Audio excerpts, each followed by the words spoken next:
And I think we're live. All right, cool, everyone. Welcome again to the EU Made Simple live stream. Super excited to get going, and we have a very cool program planned for you today. I'm still a bit upset from after the Euros that we just saw. Well, not upset. Actually quite excited because the Netherlands won, which is a big win because I'm from the Netherlands. So I hope you tune into that. And now it's a bit strange from football going into politics. And yeah, anyway, so I have to refocus. But anyway, we have a big plan for you today. So as you can see, I'm sharing my screen, and we're going to look at the European Parliament. So we're going to look at what the seats are currently. As you can see on the left, there is the European Parliament composition that we have today. And on the right, we're going to make some predictions. So some EU Made Simple predictions of which parties that are currently non-affiliated or which parties that are affiliated, and then map them to the big European groups. So really, I want you all to get involved. So I've got the comments open. I can see what you're writing. So if you have any comments or ideas or questions, just go in there with that.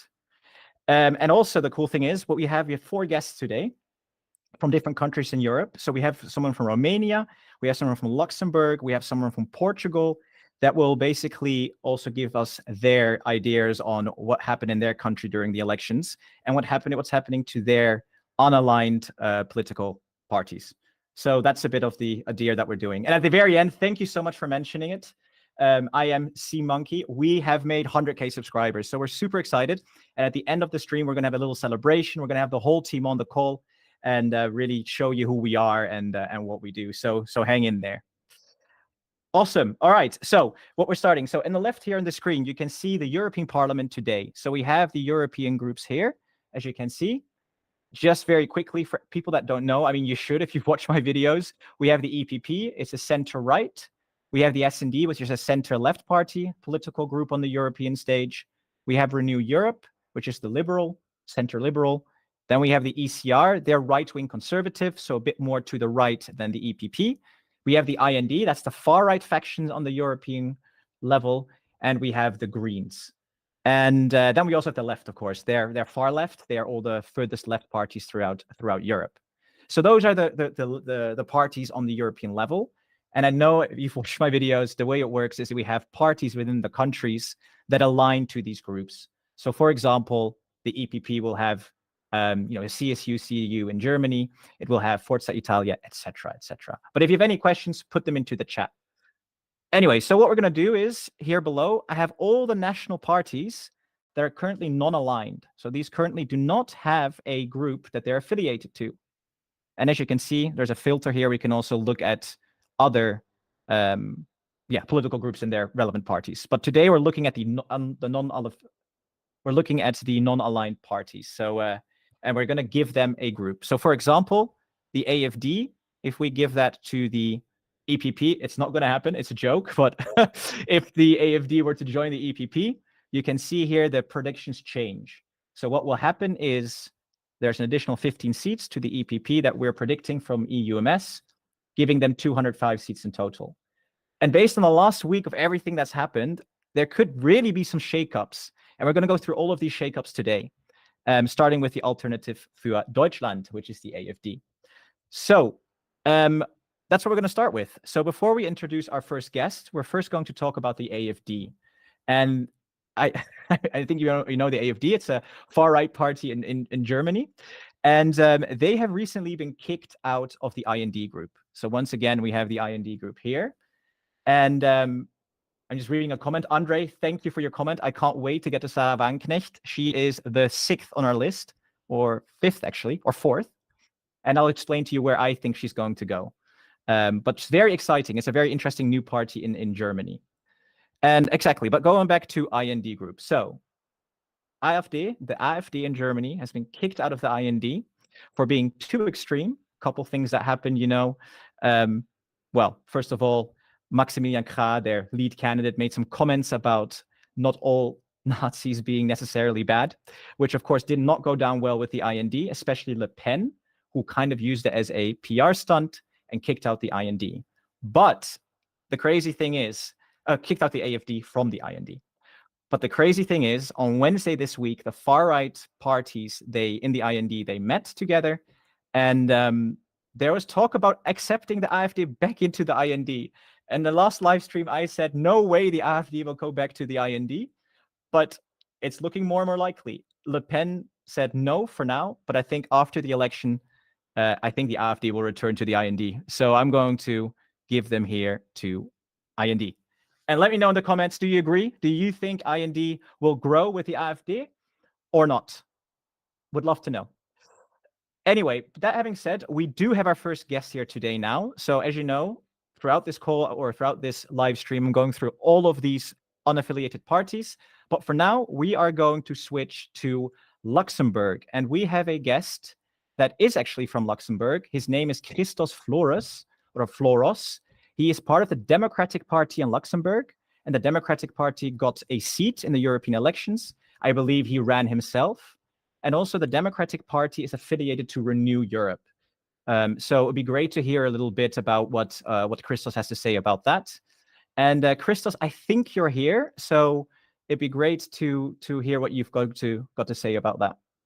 And I think he just joined. Hi, Christos. How are you? Bonjour. How are you? Very good. Did you hear my introduction about you, or did you? I was watching on the live stream with everyone else. Perfect. Because I just noticed I didn't accept you to the call, so but now I accepted you. Christos, it's amazing to have you here. It's great to see the Luxembourg perspective on things, and I hope I introduced you correctly. Was that all fine for you, or do you want to add something? Perfect. The introduction was perfect. I'm just enjoying the comments. I'm reading through them as well. I'm used to being an audience member on your channel, so this is a first for me too. Yeah. No, it's great to have you here. I was very excited to hear that you actually watched the video. So thank you very much for being a watcher. Absolutely. And we would love to know a little bit about Luxembourg, because to be honest, Luxembourg is not well known, I think, about what happens politically. And we can see here, the what happened after the European elections. So my first question for you would be, what is your takeaway from Luxembourg? Like what happened? Maybe you can explain a bit how your politics works. Well, again, thank you for this very cool introduction. We are a very small country, and not as many people tend to look over at what we're doing. The overall process ended up being more or less as we expected.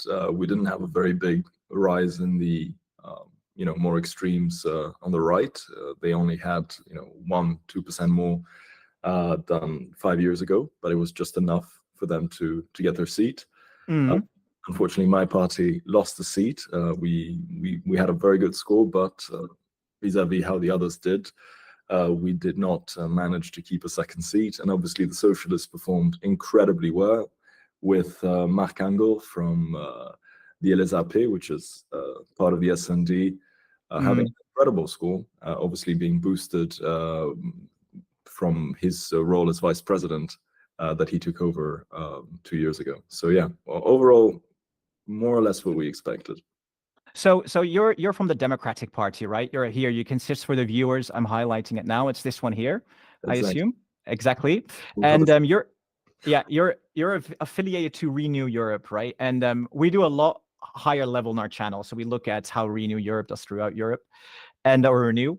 We're wondering, so you lost a seat in Luxembourg, and Renew lost a lot of seats throughout Europe, right? Are you concerned? Are you worried about the future of Renew, or are you thinking we could get some new members to, make it stronger? I think we should all be worried. I think it's very clear we live in a democracy. When people are not voting one way or another, that informs us and that tells us whether we're doing something right or wrong. I mean, I'm fairly new in the political landscape in Luxembourg as well. But as anyone who wants to have a role of responsibility, a role of leadership, we need to take collective responsibility for what's happened. And I think we've got a lot to learn.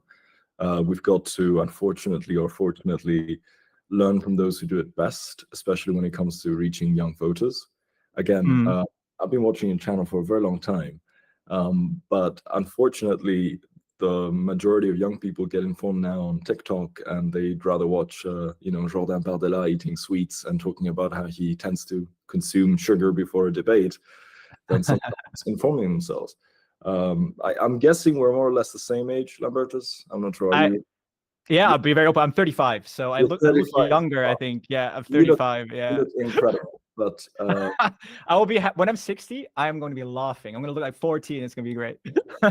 Incredible. Yeah. But I think it's time for us to take responsibility, and I think all over Europe as well, we don't see enough young people entering politics. There's still this mystical element about the European Parliament, especially where it's like this far away thing. Obviously, coming from Luxembourg, it's not that far away, obviously, because we also do have a very big part of the Parliament based here. But for the majority of Europeans, I feel like we're not getting as engaged as we should. And but what should, I mean, sorry to interrupt you, but what can we do? Like, this is what I tried with the channel, right? But what can the European Parliament do to improve this? Do you have any ideas? I think it's about communicating what it does and why it's so crucial, and about communicating the main themes that we failed to communicate during this campaign, which are European unity at the foremost issues of importance, communicating the need for a shared European defense. We're not talking about these big issues that European unity is here to solve. We're not talking about the real things. We tend to get lost in the differences between our political groups and who's pulling a little bit more right, a little bit more left, a lot more right, a lot more left. But I feel like we've really lost the big picture, which is about our survival. When you look at the last 50 years, Europe has lost almost half its global share of GDP. Right. We know that we can only act if we act as one. And I'm preaching to the choir, because obviously there's few people that see this picture more than you. But we've got to communicate that back to Europeans. And I feel like a lot of European parliamentarians, they tend to go to Brussels and disappear for 5 years. Yeah, 100%. 100%. Tell me what you've been up to. Yeah, I know. And actually, thanks for the chat. Politics for Fun is our first super chat, so appreciate it. Thank you very much. Here's a question for you, Christos. He asked, Christos, will Renew focus on TikTok now? Maybe your party and Renew, is TikTok the new way to communicate with the youth? Is that a fair point?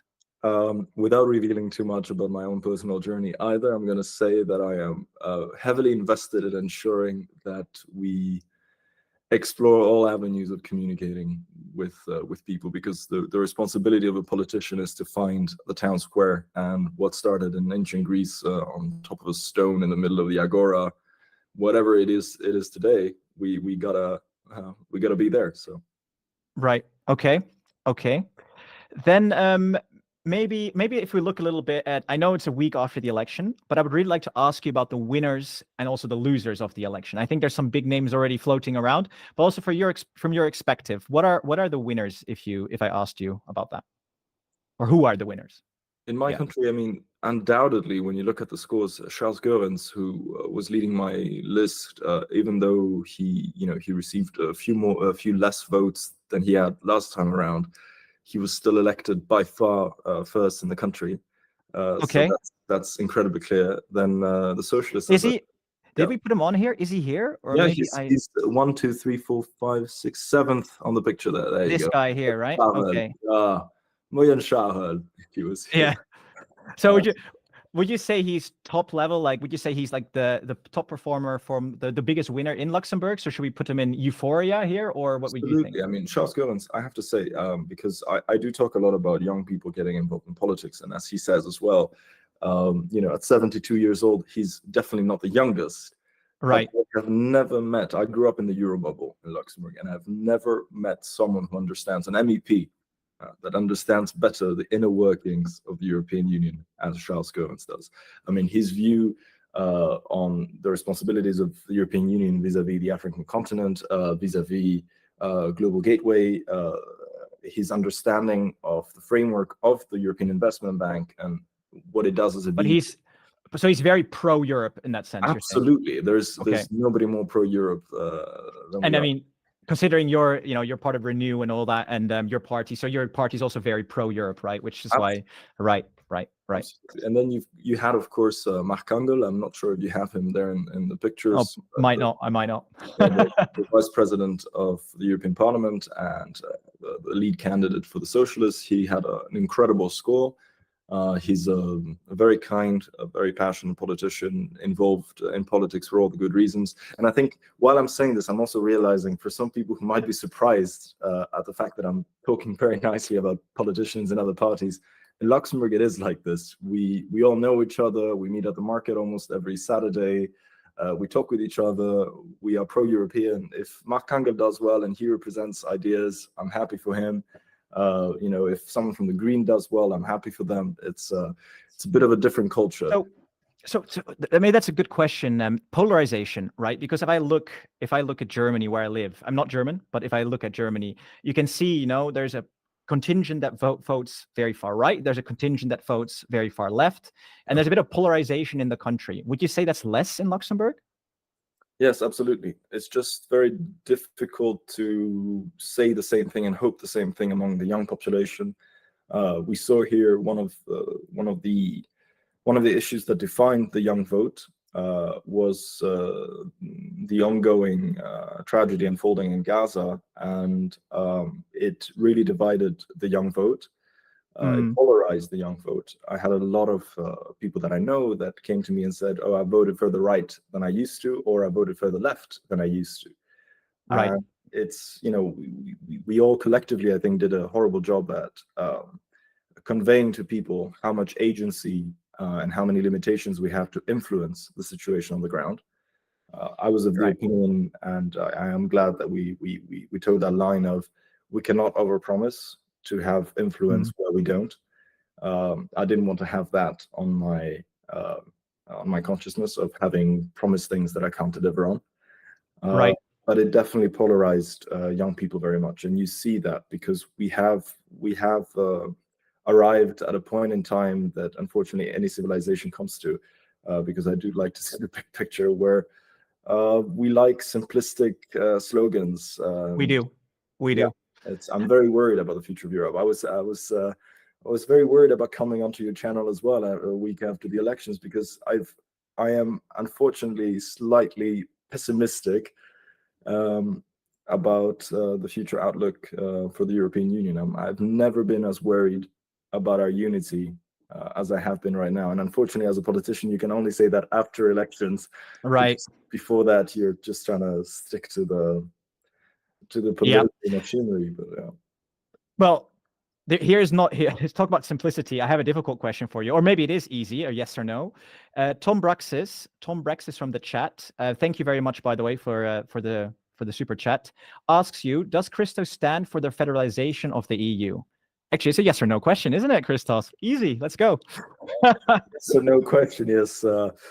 I will refer to my European school educations to be able to give you clues as to where I stand on European integration. I wish that it was a yes or no question, but I've got to be pragmatic, right? I am no longer an activist. I spent about 12 years, being an activist, being a political commentator.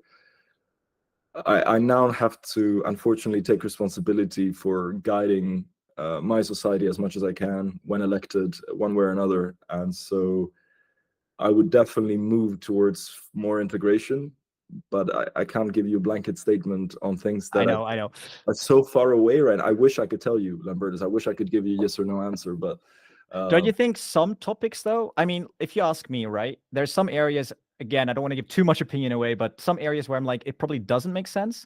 But in some areas, for instance, defense, isn't more integration there makes complete sense? Absolutely, but there's so many things to get done. I mean, nationalism is a problem everywhere. We for the first time ever, my party decided to vote in favor of recognizing one of our languages here in Luxembourg, which is the national language, Luxembourgish, as a European language. And you see that there's a lot of the sentiment of like, how much can we keep back? One of the main themes in our elections was the principles of unanimity, and we wanted to the government, which my party is a member of, has decided to keep the veto right vis-a-vis fiscal policies, and so you see that there's protectionism, or a form of protectionism, growing in every European country. Everyone's trying to cling to a little bit of their power.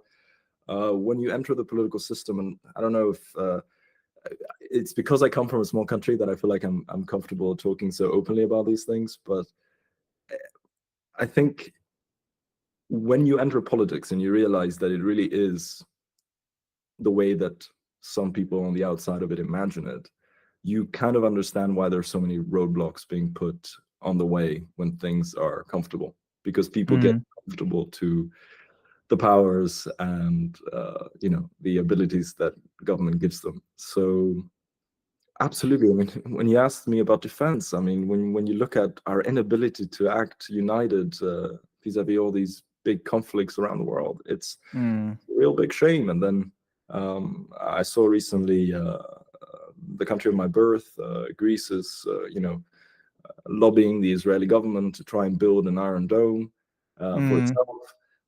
Then you look at the priorities in Lithuania and Poland, where they're really ramping up their defense capabilities, and then you see who's not doing it. And so we need more. Certainly.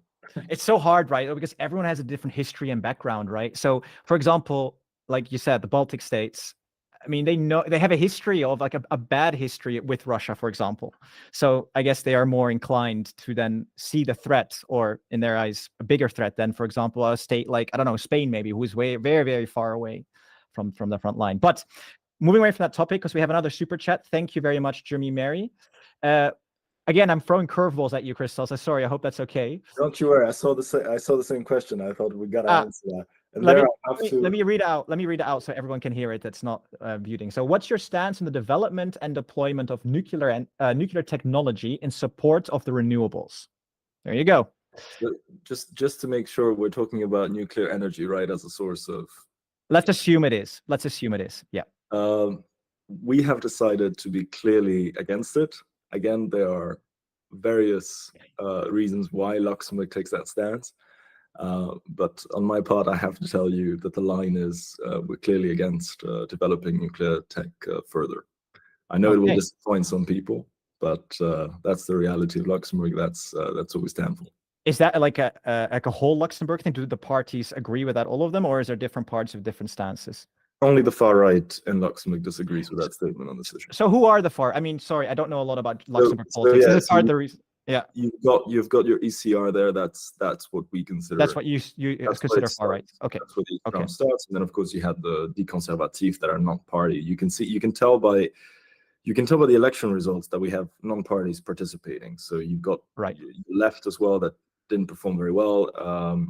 You've got the Pirate Party and the Volt. I'm a fan actually of a lot of the things that Volt tends to say, but unfortunately, I'm not sure that they are approaching Europe the right way, because we are still a Europe of nations, and you gotta be integrated in these societies. One of the main issues that I had going into these elections was representation. Only about 15% of our European compatriots in Luxembourg vote in Luxembourg, in a country where 50% of the population is European but not Luxembourgish. So we have a huge issue there. And even in this country, you gotta be integrated into your society. Otherwise, you're not contributing as much as you may think. But you could also, you need to move on to the final question. But my last question on that, just to like pick a little bit on you, can you not also have a form of identity and like a like in a federal model? Like look at Germany. Germany is a federal state, and I would say, and again, if there's Germans in the chat, correct me if I'm wrong, but all the different Bundesländer, so the provinces, they still have their identity, I'd say. I mean, Bavaria is very different to Berlin area. I'm not model. Yeah, I'm not against that. All I'm saying is that political parties, fundamentally, they are an expression of a group of people organizing together to advocate for a or a certain amount of things, and you gotta do it on the ground. So Volt is approaching things with a plan view, let's say a top-down view. Right. Political parties, fundamentally, they gotta be grassroots movements growing from the very bottom. And part of the problem that we have in Europe actually is that at the moment a lot of these established parties have lost that touch with their base, and so other parties have come up. but that's a whole other discussion. They have grown by 500% though, from 1 MEP to 5. I mean, that's not bad. Yeah. Look at those numbers, yes. Yeah. But Christos, maybe before we go to the last question, who you think the losers are, you ran, right, last week for an MEP. I understood that correctly. It's my Okay, first cool. selection ever. Oh, well, I mean, which candidate were you in the list? So we don't have numbered lists like in other countries, but I was the 5th candidate out of 6. Awesome. So based on the pattern of voting, it's difficult, but I had a respectable score, so I'm very happy, and I think we all contribute. You know, as you can see, most parties in Luxembourg elect 1 MEP, so it really takes a team, and I was very proud to be on that team with Charles Goins. No, it's awesome achievement. I hope you run again in 5 years then, huh? All right. Okay, so we're going back to your loser of the night. It doesn't have to be someone from Luxembourg, but if you do have someone from Luxembourg, great. So yeah, who do you think was I think the biggest loser of the night was Europe, unfortunately, all of us. You're very pessimistic, man, Christos. Like, yeah. At the moment I am. I think we need to take responsibility for what we did, and let's see what happens on the 30th of June. We're all looking at France. I mean, I come from a tiny country that knows what happens when France and Germany don't get along, and we're all looking at what the big players are going to do. Right. Yep. Okay, fair enough. So Europe is your loser for the night. I have to disagree with you a little bit, but that's fine. Let's go to the chat again, because there's more questions. You don't mind me throwing a curveball at you, right, Christos? Is that okay? So Mark asked a question. What about the legalization of cannabis? Last thing I heard was that Luxembourg withdrew from their plans. Do you know anything around that? Unfortunately, I'm not cool enough to have any to be able to show you. But you're allowed to have up to 4 plants in your house and grow them. Oh, really? Yeah.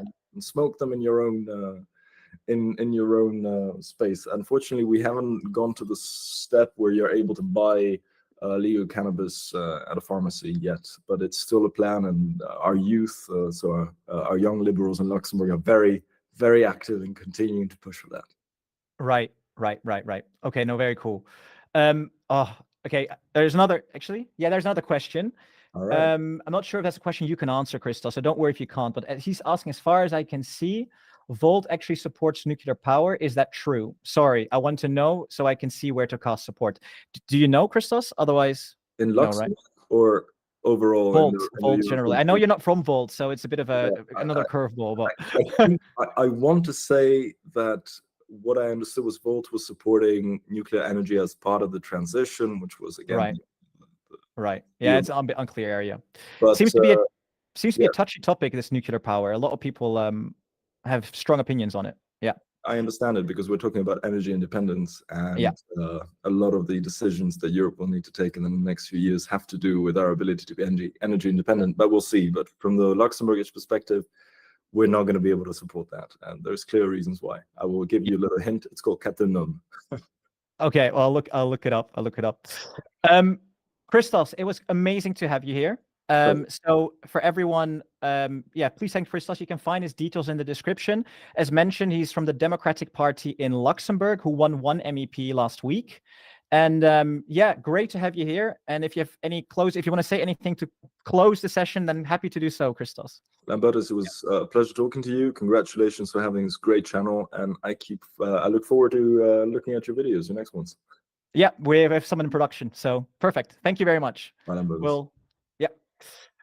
All right. Okay, so before our next guests arrive, we can have another look at our overview. Oh, and by the way, let's talk about nuclear energy for a little bit more, because there seems to be a lot of people talking about it, and also asking about my opinion. I'll be honest with you. I think Germany's approach of closing their nuclear plants at the start of the year, I thought that was, or a year ago, I think that was a shot in the foot, right? I don't understand what the strategy was behind that. Whether to build new nuclear plants, I think that's a whole other debate, because that's so much investment, and we have to see what return it would bring, right? And also, I just got another comment that Volt apparently is very pro nuclear energy, just for the people that had that question in the chat. Awesome. All right. So let me just change my screen. Okay, so we started doing this national parties here below that currently have no European group and aligning them to the European groups and seeing how our eventual parliament can look like. And as you can see, AfD, we've given to the IND group because we think that they will rejoin after the French election once Le Pen is not in full campaign mode. Now, the big question is, I would love to hear the comments. I would love to hear the comments about this. Where do you think Fidesz will go? Because Fidesz, they were kicked out of the EPP group. So the EPP is the center-right political group in the European Parliament. They were kicked out about, I think, a couple of years ago. And I think it's hard to say where they go because we have the ECR with whom they've been flirting a little bit. And we have the IND. So the ECR is the right-wing conservative and the IND is the far-right group. So where, again, asking the chat, where do you think they will go? I think at the moment, I would stick to almost non-aligned. I think it's very, very difficult of where to put them.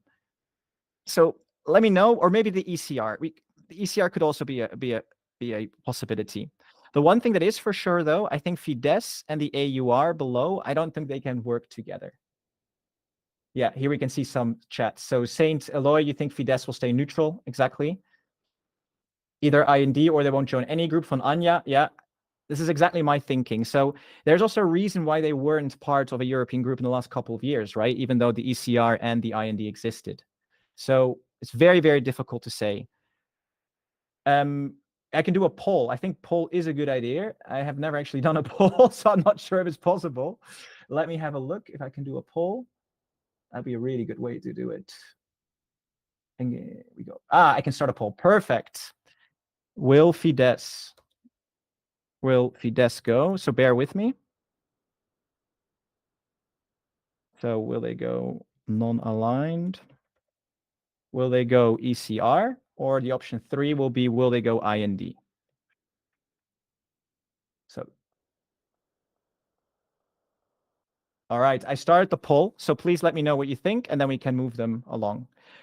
Volt Netherlands, very good question, Egram Wo, where Volt Netherlands is. They currently are, well, I'd say non-aligned because Volt Germany, yes, you're right, they're part of the Greens, but currently Volt is looking at whether they want to go to Renew or whether they want to go to the Greens. So they're having, I think, an internal vote of their, I don't know how many members, 20,000 members, I'm not sure.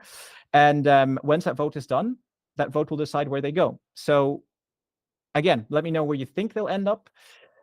I have a sneaky feeling they might go to Greens again. I'm not sure how well they are working with how well. Let me rewind. I think it depends who gives them the better deal. So they could go either way, and time will tell. But when we get to them in the list, we can make our prediction. All right. So where will Fidesz go? Non-aligned is the big answer. So 56% of you think non-aligned. So let's for now put them on non-aligned. All right. So non-aligned for the Fidesz movement. Cool. Then we have the 5-star movement. We're going to skip that very briefly, and we're going to have a look at Bündnis Sarah Wagenknecht, because the 5-star movement we'll talk maybe later with one of the guests that we have. So Bündnis Sarah Wagenknecht is a super interesting case, right? She's not really right-wing. She's not really left-wing. She's not really center either. She's a whole mix of things. So she's really governing, or her policies or her manifesto is really all about the problems Europe faces. So, for example, when it comes to Russia and Ukraine, they are not exactly pro-Ukraine. They are more, let's leave Ukraine be and try to find peace with Russia, however they want to do that. And at the same time, they're very strong on migration. And at the same time, they do endorse some left-leaning social policies, but they don't want to go too extreme on the woke side of things. So there really are a mix of things. So if we look at the European Parliament big groups, I really don't see where they can fit. I really, really don't. And honestly, I think she, and maybe you saw my last video, I said the same thing. I think she's most likely to either stay non-aligned with a couple of others, or actually start a new group with a couple of others, which we'll get into later this video. So for now, I am going to give her a potential new group. And as you can see now on my screen here, I've now have potentially she will gain 6 seats, but she'll need 7 countries and 25 MEPs to create a new group. So throughout this whole live stream, we're going to see if she can get the numbers, because she cannot form a new group with other parties unless 7 countries and 25 MEPs are with her. So that will be very, very interesting to see. All right, then I think we can move on to our next guests. So we have someone joining called Francisco. He is actually from Portugal, and he is the founder of something called the OS230.pt. Please check our description. You can find the link to his Instagram page and his company. He teaches international law and EU law and political science in the University of Lisbon. So really an expert when it comes to Portuguese politics. And like I said, he founded the organization OS230, which aims to with several projects to improve democracy. And lastly, my God, there's a lot to him. He's also a political analyst on TV. So really, really great guest to have on. And without further ado, Francisco, I think you're here. So hi, nice to have you on our live stream, Francisco. Hello, I'm here. Thank you so much for the invitation. It's a pleasure to be here and to be a part of your amazing work. Thank you. I mean, I was part of your amazing work only a week ago on Instagram. So here you go. Yeah, It's long night. Yeah. No, really, really cool. We were actually, for the audience here, Francisco and myself were lucky enough to be invited to the European Parliament over the last couple of weeks to really see the elections unfold. And so we met there, and now I'm lucky enough to have him on the stream. So great to have you. What we want to talk about, Francisco, is first of all, Portugal, because again, I'm going to have to find Portugal first. I am no expert when it comes to Portuguese politics, and we would love to hear a little bit about... Not yet, exactly. And we'd love to hear a little bit about you, about, you know, how are things in Portugal? How did the election unfold? You know, just a bit of your opinion, or not, how it all worked. Maybe you can give some words. The same as the EU elections in general, not a lot of surprise. I think people were expecting a lot of different things, but to be honest, the results of last week were not a big surprise for everyone. And even in the national political sphere, nothing changed considerably. So the biggest surprise that we had in our results was that people were expecting that Chega, that is part of the ID group, Chega means enough. So enough of this, enough of corruption, enough of jobs for the boys, enough of poverty. So they are the party that is sitting on the right of our hemicycle, in the Portuguese hemicycle, and they got a huge result in the last national elections in March. So they got 50 MPs, and we are 230. That's why the name of my project is 230. And the other two main parties, the party that is now in government, the Social Democrats, that is part of the EPP family, and the Socialists that was in government since 2015, they quite had the same results, but with more votes for the Social Democrats, so that's why our government changed it. But Chega stayed at the third place with a huge result in March, and people were expecting that they would continue to have a really good result here in the EU elections, probably with 4 MEPs, but they only got 2, and they were really close to the third candidates that were the Liberal Initiative, that are like our liberals and the first MEP to be part of the Renew group. So they were the surprise. So third and fourth place were the surprise, because people were expecting Chega to have more than this, more than 2 MEPs. And Iniciativa Liberal was also a huge surprise, because his candidate gained a lot of traction. He was a former leader of this party, and they built the entire campaign around him. And he got also 2 MEPs. They were not expecting. They were expecting 1, and they got a huge result. Then the discussion was between who will have the last spots in the parliament, and if the parties of far left will still get them or not, because in previous elections they both had 2 each one, so the left bloc and the communists, and they lost 1 each. And the party that is part of the Green family was almost getting 1 MEP, but was not possible for them. The first place was also a tough race, and the socialists won, but not with a wide margin. So they cannot capitalize this gain also for negotiations of our national budget, or saying that, oh, if you'll have elections now, we'll be the government. So not a lot of things changed with these elections. Okay, interesting though. But let me zoom in, and I see the politics for fun question in the chat, and I'll get there. I'll get to your question. I first want to hammer in a little bit on what you said, Francisco. So Czechia didn't do as well as expected. But in all other countries, the far right probably did better, or at least met expectations. So why was this different in Portugal, in your opinion? Were there reasons, you think, why Czechia didn't do as well? I think political analysts always try to give only one reason, but right, normally there are more than that. One of the simplicity, main reasons, a TikTok, it has to fit in a TikTok, Francisco. Yeah, yes, and they are really good also on TikTok. So yeah, I bet they are. Party is really smart on those kind of tractions. And I believe that one of the reasons was the candidate. The candidate was not really good. So on the debates, it went poorly, especially in individual interviews. He started to have some conspiracy theories, like Jews knew about the 9/11, so that's why not a lot of Jews died in the 9/11.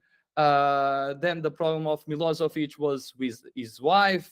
He was a nice guy. Then regarding the Second World War, the Japanese didn't invade the US because US citizens had weapons. So he looked like a nice guy until he started to talk, because he was a diplomat. Normally diplomats don't say those kind of things. But then when you let him talk, people were quite surprised. And even voters that vote for Chega in the last election were like, okay, I don't buy this guy. So the thing is the same as other far or extreme right movements in Europe. They need strong leaders. And Chega is a strong leader, a guy that is intelligent, has a good capacity of rhetoric, is smart on his moves. But the candidate for the European elections was not this, was something different. Another reason is people don't buy this speech against EU. So some weeks ago, they were not having this speech against the EU, but then they were like supporting parties like Salvini, Le Pen, also Vox, even from a different political family. The leader of Chega was in their rally. So people were like, okay, we like the European Union. We cannot start to criticize and having the same speech as in France or in Italy, because we are the ones receiving the money. So it doesn't make sense in Portugal to criticize, oh, let's change this Europe, but we'll still get the EU funds, and we get a lot of the EU funds. So I think the pro EU is like the highest. So sorry to interrupt you, Francisco, but like public support for the EU, isn't it like one of the highest in Portugal out of all countries in Europe? Yeah. Yes, but also the turnout was not so high as expected. So people love the EU, but they don't go there and vote. But that was also bad for Chega, because one of the main reasons of an amazing result they had on the national elections, they got a lot of votes from the abstention. So now, because not a lot of people, and our turnout was not so high, so was almost half of the turnout we had in March, they couldn't get like the protest votes, people that were upset with everything, and they decided to go and vote. And in these elections, they didn't get these. But people, I believe in Portugal, they still know that EU is really important for the development of the country, and the political speech on other countries doesn't make sense here. And Francisco, we have a super chat from Politics for Fun. So thank you very much, Politics for Fun, which is, why couldn't Livre elect, in your opinion? It's a difficult thing because it was controversial since the beginning. So the candidate was Francisco Paupério. He was not part of the structure of the party. So they have primary elections, and he was a candidate and got a lot of support, and brought even people to sympathizers of the party to vote. But even the leadership of the party after the election, so they had like the first round and the second round, and between the first and the second round they were trying to change the rules for him to not be elected and to be the candidate of the party, and this diminished the image of the party, and the leaders of the party were not able to support him properly, but he did pretty well in the campaign. So even in the debates he was one of the surprises, but then people were expecting, and like until the last minute people were expecting him to be elected, but it was not possible in the end, also because of the methods of counting the seats was not enough for him to get the last spot in the European Parliament. And Francisco, I'm just conscious of people that might not know Livre. What kind of party are they? Like, what do they stand for? Yeah. So they are part of the Green family, but they are left. So they are left of the Socialist Party. It's not the same position as the European family. So Greens normally in the European family, they say we are not left or right, we are post-ideological. Here they are clearly left, and the founder was part of the left bloc. So he left the left bloc and said, I want to be left, but European left. So with more commitment to the European project. Right, so one of their main causes is like the same with other party named PAN, that it's people, animals, and nature. It's like climate action, gender equality. So those are those strongest ideas. So every debate they try to narrow this to those main points always. Right, and maybe then last question on Portugal before we move to the next topic is the party I'm gonna mispronounce this. Iniciativa Liberal. Exactly. Yeah. So that's one of the few wins that Renew has had throughout all of Europe was them, right? Again, how come? Again, probably not an easy answer, but how come they did well? Why were they against the trend in Europe when it comes to liberal parties? Yeah, I believe the same with Chega. So the lead candidate is a person that was a former leader of the party.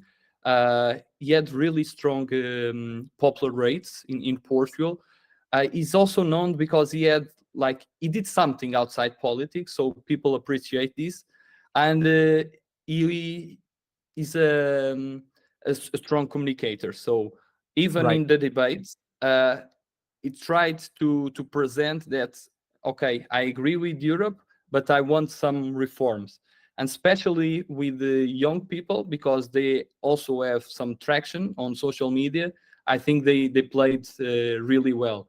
And maybe some people that were thinking about voting for other parties and were upset because of the candidates of other parties saw him as a credible person, and they decided to support. Another thing that regarding social media that we saw also in the last election and plays, I will not say significant part, but at least some role, is that some entertainers like comedians are starting to interview politicians. And people that were outside of the bubble, they are starting to having the first contact with politicians through those channels. And this person, João Coutrinho Figueiredo, is also really good on that. So he's not so young as other candidates, like, for example, the candidate of the Social Democrats. But he has like this young mind, and he has a lot of traction with the young people. Yeah. All right. Okay, cool. I want to park Portugal here. Maybe just very quickly before we go to the next topic, Francisco, just to the chat, because I can see lots of discussions happening here. Francisco will only be on for another 10 minutes probably. So if there's any questions, make sure you let us know and I will ask them for you exactly before we move to the next thing. So Francisco, you live in Portugal, but I know you also know Spain. So if it's all right with you, let's quickly look at how Spain worked out, because they have 61 seats. So they are very, very important in EU politics and have a lot of power, as in send a lot of MEPs. And maybe the same as you did with Portugal, maybe quickly, and especially also some of the non-affiliated parties, you want to give us a quick overview of what happened there and what are the surprises. So that's like 10 questions at once, but go for it. Okay, so first of all, I think we discussed a bit of the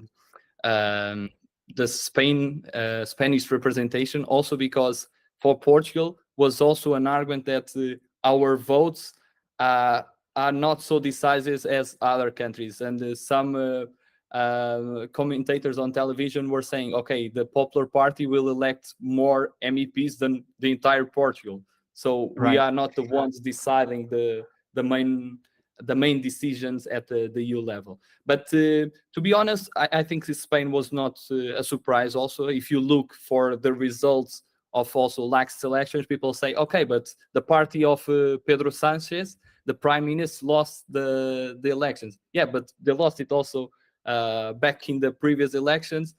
But they did something that they copied from Portugal, and that is now also a thing in Germany. That is to get a coalition of parties that could have more as a stronger position in parliament than the alternative. So basically, Partido Popular is part of the EPP family.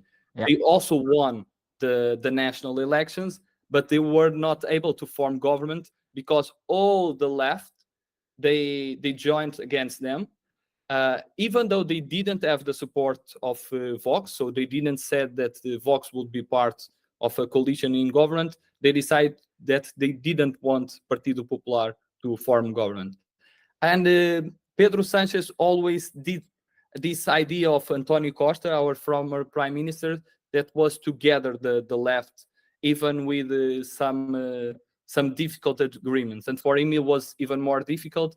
He had some agreements with independentist parties, and he also, to reach a compromise, he decided to give amnesty for Puigdemont and other people in Catalonia. So I think for him, this was not also a loss. So they didn't win, but they resisted. So they still have a lot of support. But the surprise was that another coalition that is part of the government, Sumar, and Sumar, it's a coalition of several left parties, they got a poor result. Another thing that we should underline is that Vox didn't grow a lot, but they are still the third force. But then we have some different realities here, like se acabou la festa, like it ends the party, so let's finish the party. Of course, it's a name that shows that it's anti-corruption, anti-establishment, and they had a pretty nice result, getting 3 MEPs. So I think for the national interpretation of European elections, it's not a big change. But it's impressive that Partido Popular won again. That was also good for this. EPP. The EPP family was good to show that they won in several countries. But PSOE didn't have a huge loss. So for them, it was also okay. I think in the EPP group, Partido Popular is the second biggest, I think, after CDU, CSU. So yeah. Yes, let me quickly respond to some things in the chat. Anya held Barkskog, sorry, I probably screwed up your name. Nordic results, if we have time at the end, we will. We are going to cover Romania and Eastern Europe also, so for any Romanians on the call, but we will try to. And another question here is from Lucas Kaiksero. Do you think Costa could be elected president of the European Council? Do you have any opinion on that, Francisco? Yeah. Yes, I do think so. He has the support. I think was one of the biggest news in Portugal. So in the speech of our prime minister in the elections night, he said, we'll clearly support António Costa for becoming the president of the European Council. And he showed his support. Other parties showed. The Liberals didn't show. Chega didn't show their support. But the one that counts is our prime minister. He's a social democrat. He's seated also in the European Council, and he said that he will also try to persuade others to vote for our former prime minister. So I do think he has a strong chances, also because the negotiations that will happen tomorrow. With these results, we know that the socialists and Democrats are still strong in the hemicycle, but they are not the first party. So probably we'll still have Ursula von der Leyen as the president of the Commission, Roberta Metsola as the president of the European Parliament. The Liberals will probably lose this presidency and will get the High Representative, maybe Kaja Kallas, and the strongest figure to get the presidency of the European Council, in my opinion, it's Antonio Costa. The Prime Minister of Denmark has some chances, but I think he's a stronger candidate because he has a lot of experience in the European Council, and he could be someone that can build bridges between different ideologies, because he's a really diplomatic guy, and he's not someone that wants or loves to do a lot of reforms, but can sympathize with different people and reach some compromise. Right. I mean, just for everyone to know how it will go on. Yeah, how things will happen. So tomorrow there's an informal meeting between the European Council members, which are pretty much the heads of state, and they will talk about the presidency positions, also the Commission president. So that'll be very interesting. And at the end of the month, there's also an official meeting. So tomorrow's the unofficial meeting. At the end of the month, I think 28th of June or something, there's the official meeting between the heads of state, where these things will then be cemented, I assume. So that's just for the audience to know. So tomorrow is an exciting day. Who knows? Maybe we'll create a video on it. Francisco, before I let you go, we have a little tradition here, or tradition, it is a tradition now, on the live stream, where we look at winners and losers. So we have some candidates here below. From who, in your eyes, are your winners of this European election? In my opinion, like following the what I was saying, I would say that Antonio Costa now has a highway to go for this position. So in my opinion, he's one of the winners of this election. I believe also Giorgia Meloni with an impressive result in Italy, and she was a candidate, but kind of a fake candidate, because she will not be a member of the European Parliament, but she had an impressive win. Who? Sorry, I missed that, Francisco. You just cut out. Who was that? Giorgia Meloni. Oh, Meloni, the Prime Minister of Italy. Yes, and I think it also shows that she has some support of a big support in Italy. Then I would say Jordan Bardella, also an Italian name, but you have to say it maybe with a French accent because he is really a nationalist. So he's only 28 years old, and he won the elections in France, and probably will play also an important role in national politics, and maybe a candidate to become the next prime minister in France. Let's see what happens in the end of June and July. But the losers are two important figures for Europe, especially because they are the ones that represent the countries that normally lead the European project. I'm talking about Macron and Scholz. Different loss. I think for Macron it's even more dramatic, because the ones that won was the extreme right, and now the left is getting together. For Scholz, and because Germany has a different political system, I think it will not affect him right now, but also in the political negotiations at the EU level, I think for him it shows that he's not so strong as Angela Merkel was. And the last one that I would say that had the lost last week was Robert Fico. Also, even though like people would sympathize with him because he had terrible weeks 2 weeks ago because he was shot, he was not able to win this election, and this kind of speech criticizing the support to Ukraine didn't collect the support of the majority of people in Slovakia. But he still, let's have a look how much he won. Maybe quickly go to polls of polls. Slovakia, 1 second. Still had a nice result, but yeah, still nice result, I think. Right here, six seats, right? No, Smer. Five. Yeah. He was expelled of the socialist. Yeah, the SD family. Yeah. So maybe final question, if you still have 1 minute. And this is like a curveball. Do you see any new groups forming in the European Parliament, or do you think it's unrealistic? I'll maybe a rebranding of them, because it's weird. People will say that, okay, ECR, they are not so extreme right as the ID, but at the same time, for example, you look at France, and then you have Rassemblement National, part of ID, and Reconquête, the party of Zemmour, saying that we are more right than them, but then they are ECR. So sometimes it doesn't make sense. I believe that Giorgia Meloni will realize that now she gained also some traction to start to make more demands, but probably she will try to reorganize some of the families and try to have a stronger voice, but maybe not with the ones that are not pro-European project on this way, or mainly the ones that are not pro-Ukraine with the aggression that we are seeing right now. So that's for me the big issue, right? Ukraine, they're too far apart, the two right-wing camps, if you ask me. Yeah. Yes, and they are in some countries part of the same government. For example, Meloni and Salvini, they are part of the same government. They support each other. Salvini had a worse result, but if you saw the political speech on the night of the election of Giorgia Meloni was saying, "Oh, but I also want to congratulate the parties of this coalition." So she's worried also about their success. Right. Yeah. No, super interesting.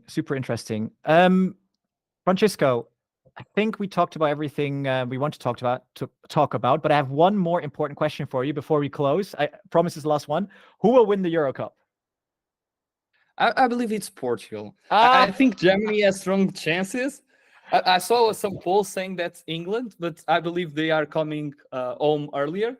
So they don't have a lot of chance. France is also a strong a country and a stronger squad to be considered, but I believe Portugal this year has a stronger team than in 2016. But let's see if the stars will be aligned and we'll reach the final. But I mean, Francisco, what about you forgot Netherlands? What do you think of Holland? Netherlands, I don't think they will have the same chances as the main ones, but they are a strong team, of course, but not so strong as Portugal, France, and I would say Germany. Right, Francisco, it's definitely time for you to go. Spain played really well in the last game. No, but joking. normally South European countries win the Euro Cup. So yeah. No, Francisco, it was great to have you here. So everyone, please thank Francisco for his time, and please see his details in the description if you want to follow him on Instagram. He's got great content, especially if you're a Portuguese speaker. And Francisco, any last words? I mean, thank you very much for making it to the stream. Yeah. No, just I want to congratulate once again for your incredible work. This is really important, because more than fighting for to avoid abstention and to promote turnout, it's to promote informed vote. People should be aware that they play a role in society, and I would like to encourage people not only to participate in elections, but participate in the European project, and there are several ways to do it.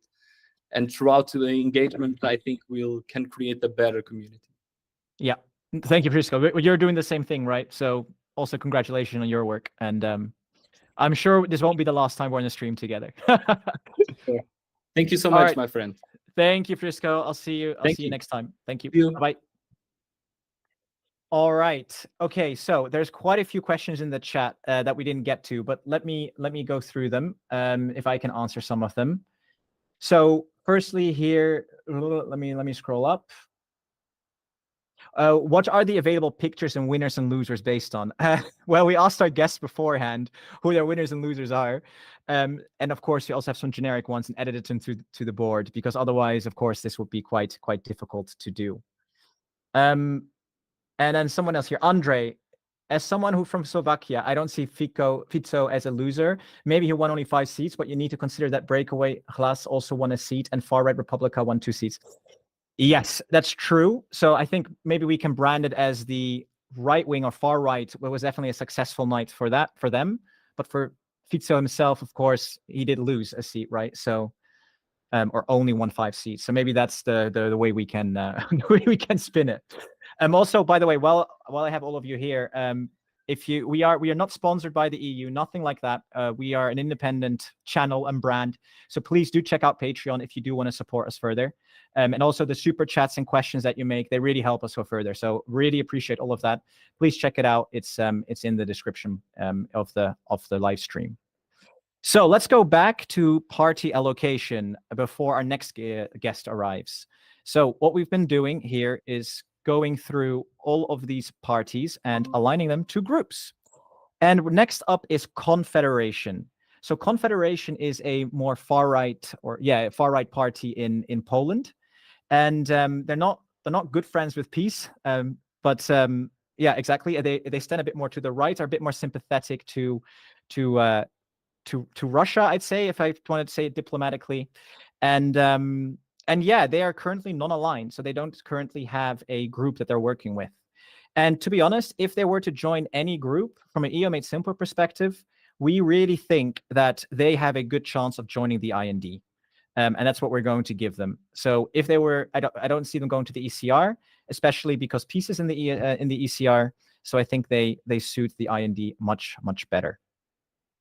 The next one on the list is AUR from Romania, and it's good timing because our next guest is from Romania, or at least knows Romanian politics a lot better than I do, and maybe he can definitely give a bit of input there. His name is Andy Mokan. Hopefully I've pronounced this correctly, and he's worked at the Embassy of Romania in the Netherlands, and he's currently a staff writer in the media department for EU&U. So for anyone that doesn't know, EU&U is an Instagram account or page or a brand even, and they have lots of great content on the EU, and he's heavily involved in this. So without further ado, I think, Andy, you're in the call. Hi, Andy. Nice to have you in the stream. Hi, thanks a lot for having me, Lambertus. Amazing. I mean, I've been watching on YouTube like for the past hour, and I love every second of it. Okay, I'm happy to hear. It's one of our our third live stream, so it's definitely a new area we're getting into. So great to have you on the stream. And yeah, we're super excited to talk about Romania, because last time I felt we didn't talk enough about Romania, especially because my knowledge in that area of Europe is definitely more limited than Western Europe, like Germany, Netherlands, France, etc. And maybe if I just share my screen here and go to Romania, I need to find them first. Here we go. Because Romania is really relevant. They have 33 seats, right? It's big amount. It's sixth biggest. Yeah, sixth biggest after. Sixth biggest. Yeah. Exactly. So where the seats go, I mean, it matters for the big European groups, right? About what Romania votes for. Yeah. And maybe yeah, go ahead. Andy, go kick it off. No. Talk about Romanian politics. Right. So just to set the stage, to set the context, right now Romania is like being governed by a coalition, let's call it an unholy coalition of the 2 biggest parties. Now, these 2 parties are the National Liberals, the Partidul Național Liberal, which is in the EPP, and the Social Democrats. Now, obviously, these 2 parties have been for the past 25 years the main 2 rivals on the Romanian political scene. Right. And since 2022, they realized that they can gather a majority and have absolutely no real opposition in front of them. And that's what they did, justifying the need for stability due to the war, due to the tense situation since 2022. So having that background right now, so this big tent coalition for the past 2 years, they actually got also, as you can see, almost 50% of the votes, a clear absolute majority in these elections, which was expectable, but not to such a high degree. So what happened here was that everybody was a bit stunned by the centrism that we apparently like, because this is also an important thing to understand about Romanian politics. They might be social democrat and liberal to some degree, but and they do vote in the European Parliament, they do vote together with their groups, but in national politics, when we're talking on the internal stage, they really aren't that far apart. They both are a bit conservative. They really don't have that much of an ideology. Like the National Liberals, for example, imposed some left-wing policies such as tax increases, while the Social Democrats tried to, foster growth in the Romanian business department, sector. It's really not a coherent, clear right or clear left ideology that they're pursuing. So that's another thing to understand. But so let me just make it very clear, right? So just to summarize, you have these big parties, the PSD and the PNL, right? Those are the two short form, what you just explained. And they, as you can see here in the results, they kind of go together as a coalition, and then they split up to SND and the EPP. Is that what happens? When Romanians voted, like when I voted last week, 1 week ago, I was presented with on the voting, like on the paper, on the voting bulletin, we literally had the two logos of the parties in the same box. Wow. And when we voted, so when you vote for SND in Romania, you also vote for EPP. They had common lists, and they just alternated, one SND, one EP, one PNL, one PSD. They just alternated that MEP list, and apparently, they got the majority of the vote. Yeah, we can see that, right? 48% together, so 19 seats, which is exciting. Now, maybe the party I really would love to learn a little bit more about is the AUR. So that's the one here, Aliante pentru. I'm not even going to try. But the exactly. Maybe you can explain a bit who they are, what they stand for, that kind of thing for people that don't know in the chat. Yeah. Absolutely. So the Alianța pentru Unirea Românilor, the Alliance for the Union. Alliance. Similar to Italian sounding a bit here. Alianța pentru. So they're simply put. So first of all, they still haven't joined any European political party group. Sorry. But mainly their main points in the past, they've only existed since 2020, so they're a relatively new party. So sorry, the late 2019. They are very new on the Romanian stage, on the political stage, and it's they have a mix, right? So they're traditionally right-wing, almost, I would say they're pretty much far right, yes. Right. But they also use a rhetoric found from former. Also, excuse the background noise. As you can see, I'm outside in my garden. If you see, no worries. We can hear you fine. Yeah. Perfect. So they use some, let's call it, communist nostalgia rhetoric in their propaganda, let's call it. So it's a bit of a mix. They play on the populist, good old communist populist techniques.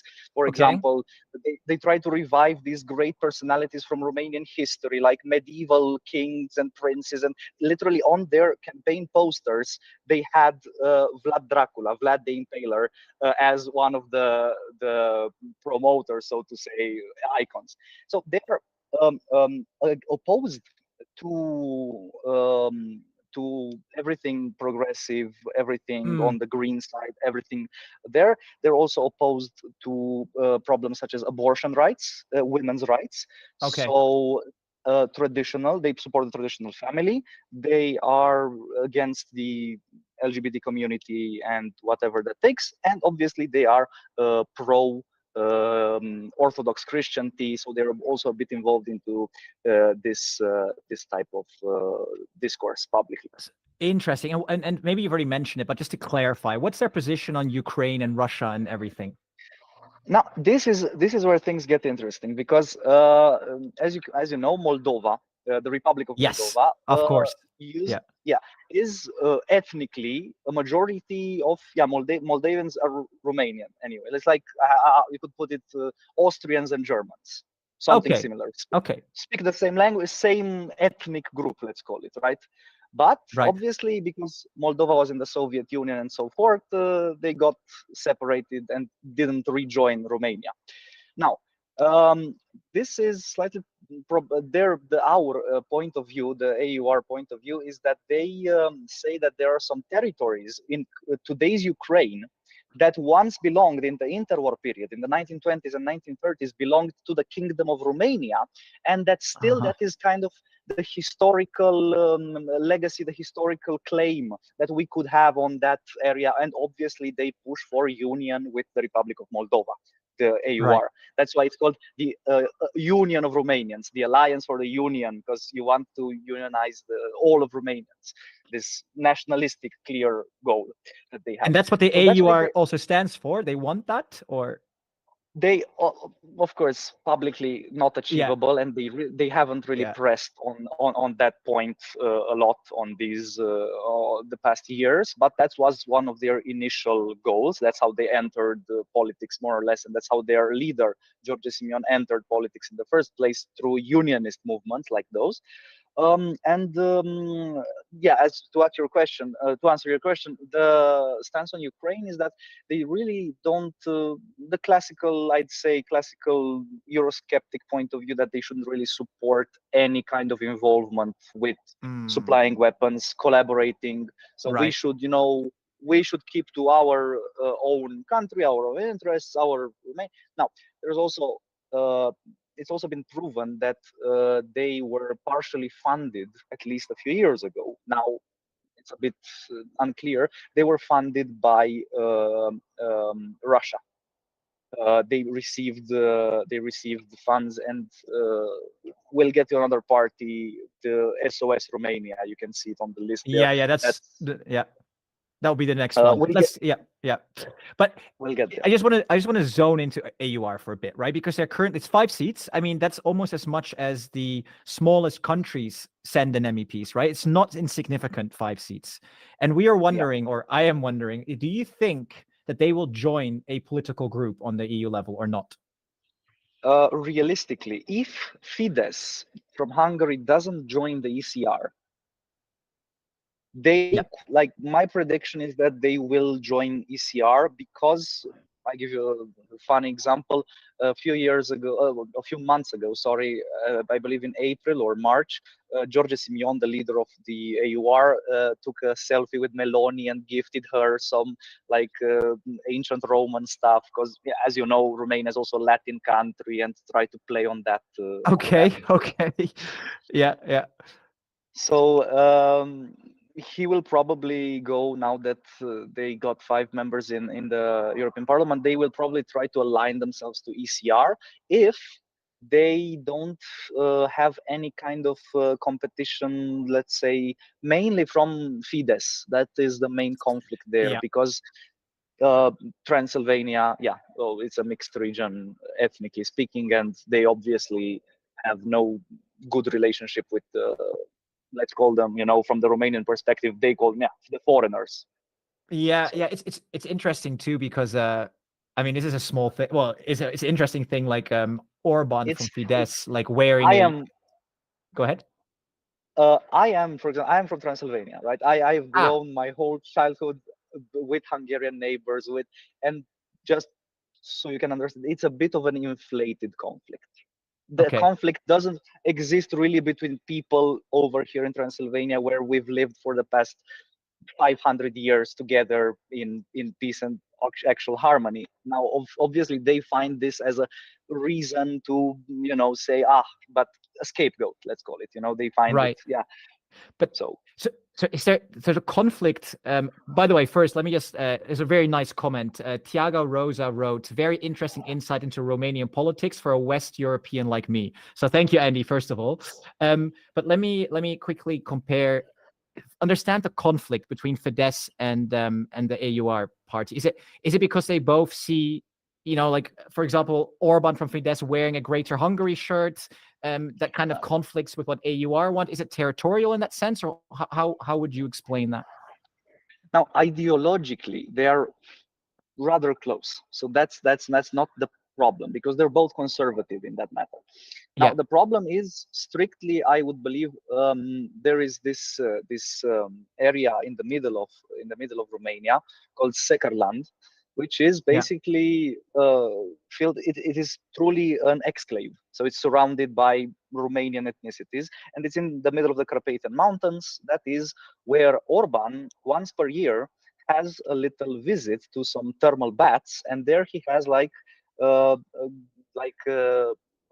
huge support from the Hungarian minority there, and he basically rallies up nationalism outside of Hungary for his own party, for his own, like, it's, I don't know how you could compare it to, I don't know, Macron going to to Belgium, to Flanders, and inflating the French ethnicity there. Like, it's that's why the AUR are very much against it, not because they wouldn't agree on common European problems.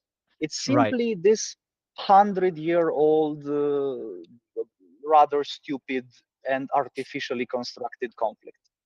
Okay, so I understand. So let's check that part off. Like, Fidesz and AUR, no thanks. That's not going to work. That's fine. So if Fidesz, like you mentioned, doesn't join anyone or stays non-aligned, then AUR would have a chance with the ECR, you're saying. But how would that work with their Russia stance? Because normally what for me really makes, what really is the difference between the IND and the ECR is their stance on Russia. Because ECR is definitely very pro-Ukraine and wants to continue to support Ukraine, while the IND is a bit flaky, doesn't really want to support. Like Meloni has become a real fighter for Ukraine. Absolutely. I see that again, another good or bad thing about Romanian politics. These people don't really have an ideology if it comes to making alliances or trying to get into their, to get their goals. So in the past year, that is, so since we entered the election campaign, because an important thing to mention, I should have mentioned it earlier. In Romania this year, we have 4 rounds of elections, all of them. This past week, on the same day, we had the local elections for the mayors for the municipalities and the European ones. In September, we're having the presidential elections, and in December, the parliamentary elections. So everything kind of changes, because all of the campaign, like, this is a campaign year fully up until December. Everything ties together with the next election, They have to, it's a whole game plan. So on that note, AUR will probably go into ECR to have the backing to show that they're not so extremist, and that they can join. They can collaborate on a European level. Yes. So, and they will, for them, it will not be a big problem to drop the not supporting Ukraine case. Super interesting. Okay, so let's say they do join the ECR. Let's go back to the polls here. So Romania, there are some other parties too. We have the SOS Romania, who's also unaligned. Maybe you can tell a little bit about, like, who are they? Are they also a more right-wing party, or are they very different? SOS is the most right-wing. Okay. They are they actually, it was a surprise, because they only won, like, everybody knew that they had, like, on the night of the election, at the end of the day, at 12 p.m., they had, or 12 a.m., sorry, midnight, they had 3.7%. The threshold for getting into the parliament, 5%. Everybody assumed they won't get in. They're not going to get it. They won't get in. And we woke up in the morning, and we were like 5.01%. And everybody was like, "Oh, right, we're sending these people. We're sending these people in." Shit. So you have a 5% limit in Romania. That is interesting. Okay. Yeah. So the limit for parties to get into the parliament is 5%, and the limit for independent candidates is 3%. So if you're run as an independent, you're only 3%. Right. So this is, yeah, SOS Romania is a breakaway of the most right-wing elements of the AUR. Right. They were actually like it's basically a cult of personality around this one person, one lady called Diana Șoșoacă. Șoșoacă, SOS, the first three letters of her name make the, yeah, it's a bit of a cult of personality, as I told you. Right. And she is a former lawyer, which was a few years ago, or sorry, actual lawyer, who a few years ago was on the Romanian Renew Europe side, so liberal, very, and so forth. And really, since the pandemic, she's turned conspiracy theorist, all the, just to, I think the best exemplification for this is that 2 days ago, she was invited and she went to an event at the Russian embassy in Bucharest. And she attended, and there's photos. So that is, there's no clearer evidence than, yeah, that. So unfortunately, Romania is also sending 2 of these, including her, the leader of the party, to the European Parliament. I do not think they will be able to collaborate with anyone. Mainly Not even because not IND either. Not IND, for example. You think that could work, or not so much? I mean, if that might work with one condition though, that she does a crash course in English very quickly and she learns how to speak it properly and she learns how to like, it's gonna be, they are the absolute, like, how can I put this? Every type of conspiracy theory, every type of communist nostalgia, greater Romania scenario that they're playing on. And apparently they got to 5% of the population, mainly, obviously, rural population. Right. Okay, I asked the chat for some questions for you, Andy, and we got quite a few. So if you do still have a bit more time, I would love to ask some of these. So Nathan, thank you for the question, Nathan. He asked, will the government of Romania accept AUR in a government, or is there no chance? They apparently, there was talk that the Social Democrats last year might collaborate with them if the AUR got a good result, let's call it. But since that really didn't happen, there's absolutely no need to, because they have this grand coalition between the 2 biggest parties. They can do whatever they want, basically. They have, 30-35% lead on the AUR. It's absolutely not on the table. This option is getting further and further away. So more away than it is getting possible. Okay. Yeah. Another cool question here. It's the same one. I think it's from David. Yeah, from David. Would the SOS Romania be open to create a new group on the European level with the AfD and Confederation or other similar groups? Again, this is a very, very like, finger in the air kind of thing, but maybe you have some ideas. So yeah, the SOS collaborating with the AfD, that would be, what a day. What a day. Well, AfD is definitely also, looking. Yeah, go ahead. Sorry. Yeah. I don't really see that happening, mainly again because based on the fact that even we've had the proven Russian links, Russian connections. She would be simply accused that, look, now she's collaborating with the Germans. What is this? She's not in our Romanian independent, strong woman leading.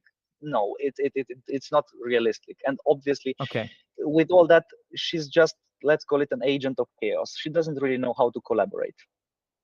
Okay. Interesting. She was kicked. She was kicked out of her own right-wing party, AUR, because she was too extremist and now she's absolutely against the AUR. Right-wing versus very right-wing. It's Okay, there's lots of questions in this chat. We're going to ask you 2 more. One from here, Echo Andre. Andy, can you talk about Nico Stefanuta? God, I probably completely mispronounced. Yeah, that's Nico Stefanuta. Yeah, that's the only independent candidate which ran in the European elections for us and actually won. He is the first Green elected in the history of the European Parliament from Romania. and he is actually Wow. the vice president. He is the vice president of the Greens group, and he actually got also a bit of a cult of personality, but in a good way, let's say, because he actually managed to get 3.1% of the vote on his own as a personal candidate, just like that. And he managed to win because he was previously elected in 2019. He is an MEP right now. He's just getting his second mandate. He was elected from the Renew Europe. So yeah, he is. Yeah, okay, yeah, correct, absolute winner. Yeah. I remember you. Sorry to interrupt your answer. You can continue in a minute, but I remember from before the call you mentioned he's your winner. So I I put him up here. Yeah. We prepared these Yeah, beforehand, so we have the right faces. But go ahead. Yeah, exactly. He's your winner. Yeah. So yeah, no, that's it. That's it. He ran as an independent, and he got it. And the fact is, he went full on all the progressive policies. So he endorsed minority rights, both ethnic minority and sexual minorities. He endorsed, for example, all the women's rights to abortion, and he played a lot on the youth card. Like he got a majority support from young people, because this year, it was a number published a lot in Romanian media. 1 million Romanian citizens now, which are over 18 years of age, voted for the first time.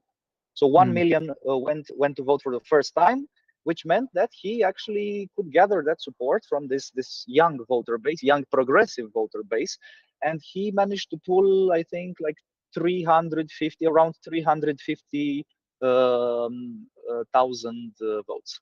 So he managed that 3.1% pretty easily. Now, the one thing to mention before, this is the last thing about Nicu Ștefănuță for now.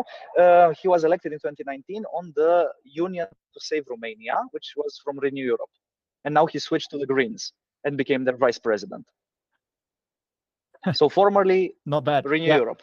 Yeah. Formerly Renew Europe. Okay. Moving on to do you have any other winners or any losers that we still have to talk about that's part of this that we can put in your opinion? One quick loser.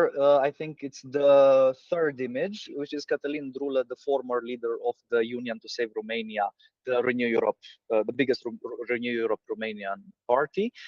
He quit as the leader of this party. This party was mainly founded as on a liberal anti-corruption platform, with people coming from the business environment, with people coming from a lot of NGOs, so the civil society being involved, and they really got a lot of support from the population as a credible progressive, if not too progressive. So let's call it, liberal as Renew Europe, alternative to the classical big two parties, to the PNL and the PSD. Now they failed because their electorate, their voter base has been broken up.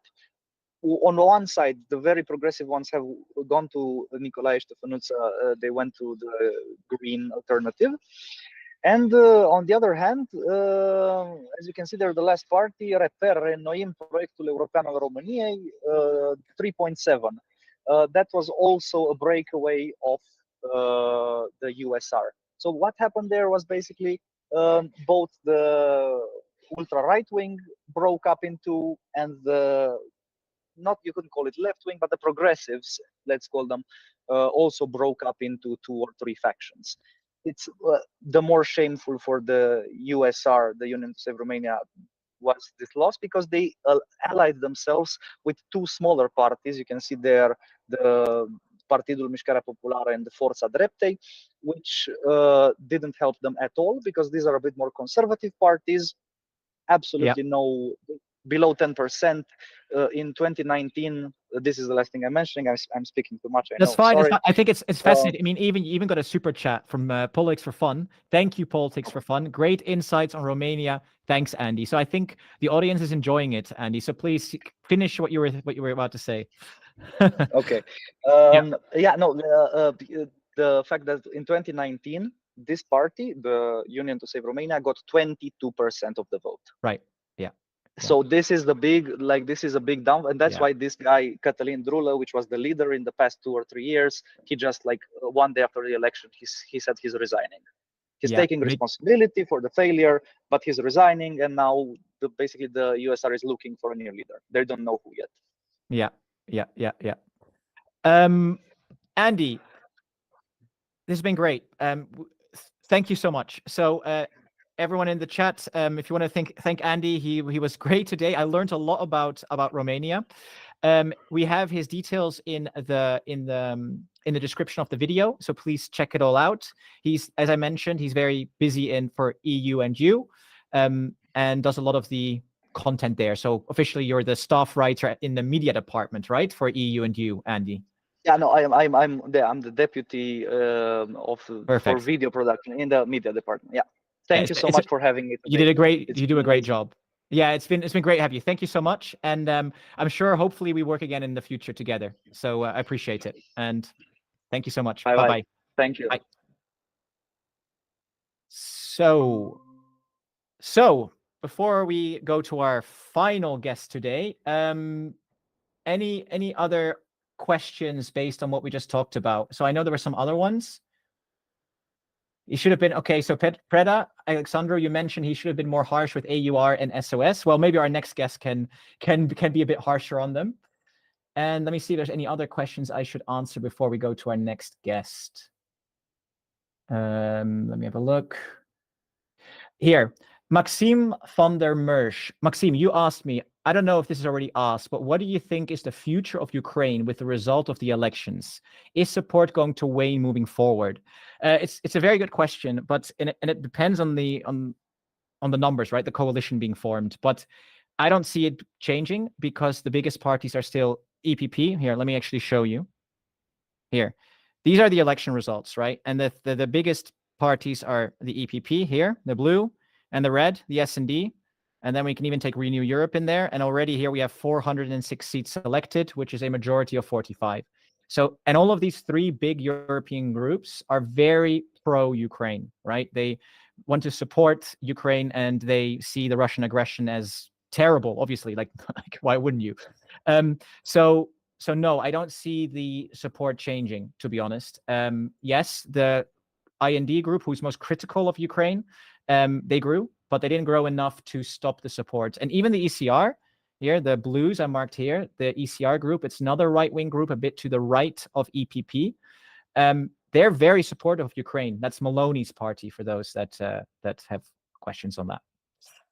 Anyway, yeah, and yeah, exactly. And if you want to support our channel, I see Miguel is already spamming the chat. Please do support the channel. I mentioned already, we have Patreon. Please sign up to Patreon. Help us out there. Send a super chat, whatever you can. As mentioned before, we are independent and appreciate the support that we can get. But without further ado, I would like to introduce our next guest. And again, I'm going to try to pronounce the name correctly. Rareș, I think, should be correct, but please correct me in a minute. He's going to be, well, he currently serves as the board member for the Youth Forum, and he will become the president of the Youth Forum on the 1st of July, European Youth Forum. And Rareș, you can explain a little bit exactly what that is, because I think a lot of our viewers don't know what that is. And also, he's previously worked for UNICEF in the field of child and adolescent engagement and supports the participation of children in the decision-making process. So that's, without further ado, Rareș, great to have you on the live stream today. Yeah, welcome to be here. I'm happy you accepted our invitation. Yeah, thank you so much, Lambertus, and fantastic pronunciation of my name, I have to say. One of the best I've ever heard in international contexts. So just to give a bit of background information, maybe on the European Youth Forum, we are the largest platform of youth organizations in the world. We bring together more than 100 youth organizations from all across Europe, both national youth councils in the different European countries and international youth organizations, among which also some of the what we call party political youth organization, so the youth wings, if you will, of the main European political parties. Very, very cool. Well, great to have you on. And Rareș, where are you from? So I'm Romanian, but I live in the Netherlands. I live and I study in the Netherlands. Perfect. No, it's really the Romania Day today, which I'm very happy about, because I feel sometimes we don't put enough emphasis on having, well, on covering Eastern European countries, and it's great to have another person from Romania on. Yeah, so let's. Jimmy Mary, I love it. Thank you so much for the super chat. I will get to your question in a minute, but before I answer your question, and I won't forget, I promise, let me first ask Rareș, what did you think of the European elections? What's your first thoughts, about the results? Well, for all of us at the forum, it was a bit of a nail biter because we knew and we were expecting from the polls that we were seeing before the election, the opinion polls, we were expecting a rise of the far right. Now that we have the final results from almost all member states, we're happy to see that the increase was there. So it was as we expected it, but it wasn't as high as we expected it to be. So in that sense, it was a bit of a sigh of relief. But at the same time, there was a pretty significant decrease. So it's something we cannot ignore. And particularly for us, what was very relevant was to look at the voting intention of young people. So we have data coming in right now as it's being properly put together by the national electoral authorities. We have the data on the voter turnout, and we can understand a bit better also from the exit polls and everything. As all that data is being aggregated, we can understand a bit better what the voting behavior of young people was. Because in 2019, do you know already? Sorry, Raj, to interrupt. Do you already know sort of what? No, or not yet? Are these results known yet of what the? Yeah. Okay, go ahead. Sorry. Yeah. So it's somewhat still preliminary, but we knew in 2019 that a big part of the rise of the Green parties as well was driven by young people, because it was a very the agenda, if I can say so, of young people in these organizations was very much focused on the climate crisis, also fueled by the Fridays for Future movement and so on. Now what we saw, we have a few results coming out that came out of Germany, and there we did see an increase in the voting behavior of young people towards the far right, so towards the AfD. The far rights, right? Yeah. What we also saw, what's very interesting in Germany in particular, we saw that young people also voted more for smaller parties. So not necessarily for very well-established parties like the CDU, for example, or the Greens, but also it was a bit of a more fragmented voting, targeted voting behavior. Then we also saw in Italy, for the age group between 18 and 30 years old, was actually the Giorgia Meloni's party was that was maybe provision to be a winner for this age group. I think the first 3 or 4 parties were more left-leaning parties, so they weren't necessarily to the right or extremist parties or anti-European parties from the data that we have right now. So all of this should be taken with a grain of salt, but from the data that we have right now, this is pretty much what we're seeing. Interesting. So let me just summarize so I understood that correctly. So yes, the younger generation or people voted more for, let's say, far-right parties, so like the AfD, like you mentioned. But the second learning that we can see from the preliminary data is that a lot of young people also voted for smaller parties. Would you say Volt, is that a smaller party for you? Is that an example, or is that already a big party? I think I have to double check the data set, but I think it was because that was an information that we had for Germany. So I think it was specifically German parties. I don't think it was parties that are already in the parliament or are reflected in the European political space already. So it's more in terms of an intention of voting to bring up and coming political parties into the landscape, if you will, by giving them the vote and by entrusting them with the vote. But then again, I think if you put them all in perspective, so if we take an average, when the data to put together that average will be available, what I think we will see is that the voting intention of young people as a sub-age group, if you will, is not that different from that of general population. So we don't see significant discrepancies apart from Germany, that we saw that there was a clear increase by 11 percentage points, if I'm not mistaken. But other than that, I think we're going to see a pretty stable trend. Yeah. We have a question in the chat that I want to get back to. It's a bit unrelated what we're talking about right now, but I think it'd be great. We can both give our opinion on this. So it's from Jimmy Mary. Thank you so much for the super chat, and is asking here, do you think Ursula's power over the parliament will increase now that her party's share have swollen? So basically the EPP, just for everyone on the call, you can see my screen. That's the EPP, the European People's Party. That is Ursula von der Leyen's party. So she is the lead candidate for them, and they've grown by 14 seats, as you can see here. And maybe, Rareș, do you have any any input on that? Do you think that her power has grown with this new election result, or not? I wouldn't be able to tell you. I mean, for us at the Youth Forum, what we're looking more towards in the upcoming month, 2 months, as the negotiations for a new commission will take place, is to understand a bit better where the topics that matter to young people are positioned on the new commission's agenda, rather than the president of the commission in particular. Because we Go ahead. We saw in the previous, in the political program of the current College of Commissioners, that there were quite a few, ambitious goals that impact the lives of young people as well. And throughout the mandate, we also advocated and managed to get quite a few things on their agenda as well, such as banning unpaid internships, and ensuring that young people are fairly remunerated in all member states. So I think for us, it's going to be more of a learning journey as we go on, to understand a bit better on these priorities that were worked on in the current mandate of the Commission and the current Parliament. Right. For what will there be, or for which of the topics will there be political will to carry them on to the next Parliament? Okay, I have a question on that, but before I ask you the next question, Rareș, let me just quickly answer my thoughts on Jimmy Mary's question. So do I think Ursula's power over the Parliament will increase?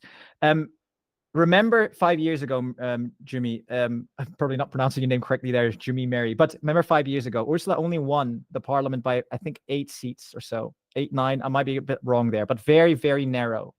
So, that was already minimal. And now the EPP has grown, which is great, but she has rebels within her own ranks, right? So very quickly, I already mentioned it before, but in France, you have the Republicans. They're unlikely to support von der Leyen, even though they're part of the EPP group. And there's others, even in the CDU, CSU, yes, they voted for her by majority, but there might be rebels here, there too. So she will need more than just the EPP, right? So here, if you see my screen, you can see the Social Democrats, you see the Renew group, and you see the European Party, and that is a majority of 45, but she likely will not, there likely will be more rebels than 45, meaning that she will not have a majority with these three, meaning that she has to lean on the Greens or on the ECR. So do I think her power of the Parliament will increase? I actually don't think so, because her friends like Renew group, the Renew group, the yellow, they've decreased in power. So I think it's quite neutral, and I think her biggest challenge will be passing the Parliament vote to vote her into president in a couple of weeks. But I can go in more detail after Rareș, if you want. But we should now focus on on you again, Rareș. Sorry about that. So you mentioned priorities for young people, right? Do you have any insight what the priorities are of young people in the next 5 years? Do you have anything you could say around that? Do you have any research around that? Yeah. So when we've put together at the Youth Forum, we've put together a manifesto for the European Parliament elections that we've actually socialized with the European political parties.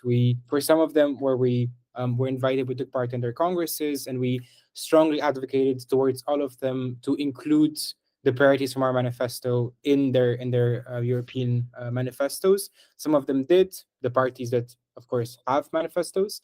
And the way we've put together this document, so this manifesto with the demands of the Youth Forum, is through consultation with our member organizations that work and represent young people at the national and in different international contexts as well. So we structured these demands in more or less 3 or 4 clusters, ranging from democracy. So when it comes to access to rights, and when it comes to young people actually having legally enshrined rights, we spoke about a UN convention on the rights of young people, for which the next Parliament can be instrumental in terms of political will. Developing a new youth test. So this really pertains a lot to how much young people have a say in European policymaking processes. Because this is so you're trying to increase that, I assume, right? You want Absolutely. Younger people to have more. And what's a concrete idea? Like, how can we involve them more?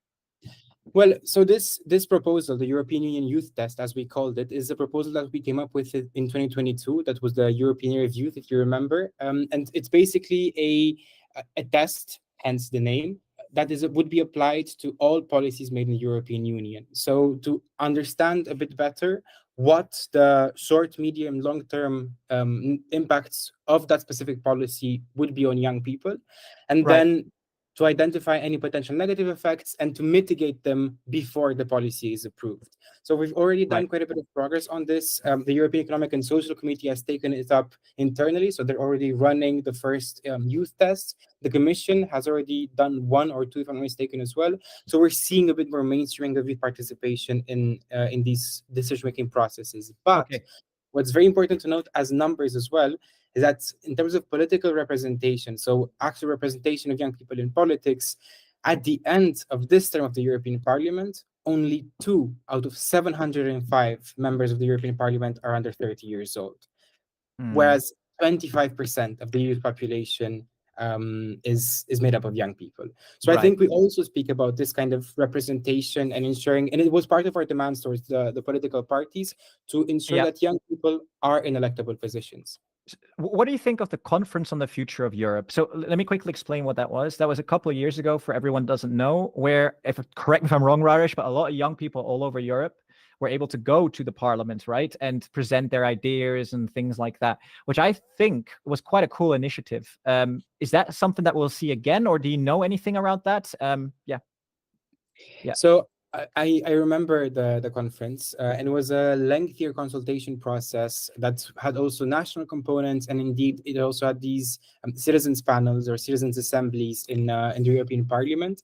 Our issue with that is that it's, in a sense, so the narrative it promoted by saying that it's another thing we're seeing with youth organizations as well sometimes, that the Commission or the institutions or the Parliament, the European Union, wants to reach out to unorganized citizens or unorganized young people that are not part of NGOs or that are not present in these processes through a representative, through an organization, for example. And we feel that really undermines the importance of organized civil society. So sometimes these processes, by selecting arbitrarily random, more often than not, citizens to come and take part without oftentimes having a meaningful preparation, as to what's going to happen or how the process is going to look like. Our fear is that in that process, it might have at times been a bit tokenistic. Now, in terms of the outcomes of the conference, we know them. We were part of some of the processes, so it wasn't a complete exclusion of organized civil society, which we were very, very happy about. And the conclusions of the conference are, they're very good in terms of political priorities and moving forward. Now, the only gap that needs to be filled is between those conclusions actually making it in the political program of the next Commission of the next 5 years. That will be the tough one, right? Because the Commission is always debatable because they're a very selected group within each other. It'd be great to have a little bit more input from younger people that we have. Anything else? Rareș, a fun question to finish things off. Who is going to win the Euro Cup? Oof, I must say I'm not a huge football fan. You're not a football fan? What? Not really. Yeah, I don't know why that never stuck with me when I was growing up. But I know there's a big match tonight, right? That much I know. Are there multiple matches? There's loads of matches. They're the European. Okay. Man, you need to get your football going. Tonight specifically. Tonight there's 3 matches. So I'm from the Netherlands, and Netherlands just lost. I keep saying lost. They just won 2-1. And now I can't remember. Let me know what the game is now. I've got no idea who's playing now. But tonight's England, so that will be quite interesting. Okay. Well, I'm not sure who is going to win the Euro Cup, but I hope that the winners after these European Parliament elections, in terms of having their voices heard and the priorities present in the upcoming 5 years, so in the Parliament and the Commission, will be the young people. So I'm not really a huge authority on football, but I can speak about what matters to us as young people. Okay, and Rareș, I do have a political question for you, because someone in the chat, he wants to ask you a question. Yes. Or Eda Alexandru, and okay, so let me read it out and see if you understand what is meant by this. Rareș will know. So Rareș will know. But in Romania, SOS and AUR are doing in the official time of the meeting in Parliament a big circus, screaming, bringing different objects and costumes in order to disturb the ambience, I guess.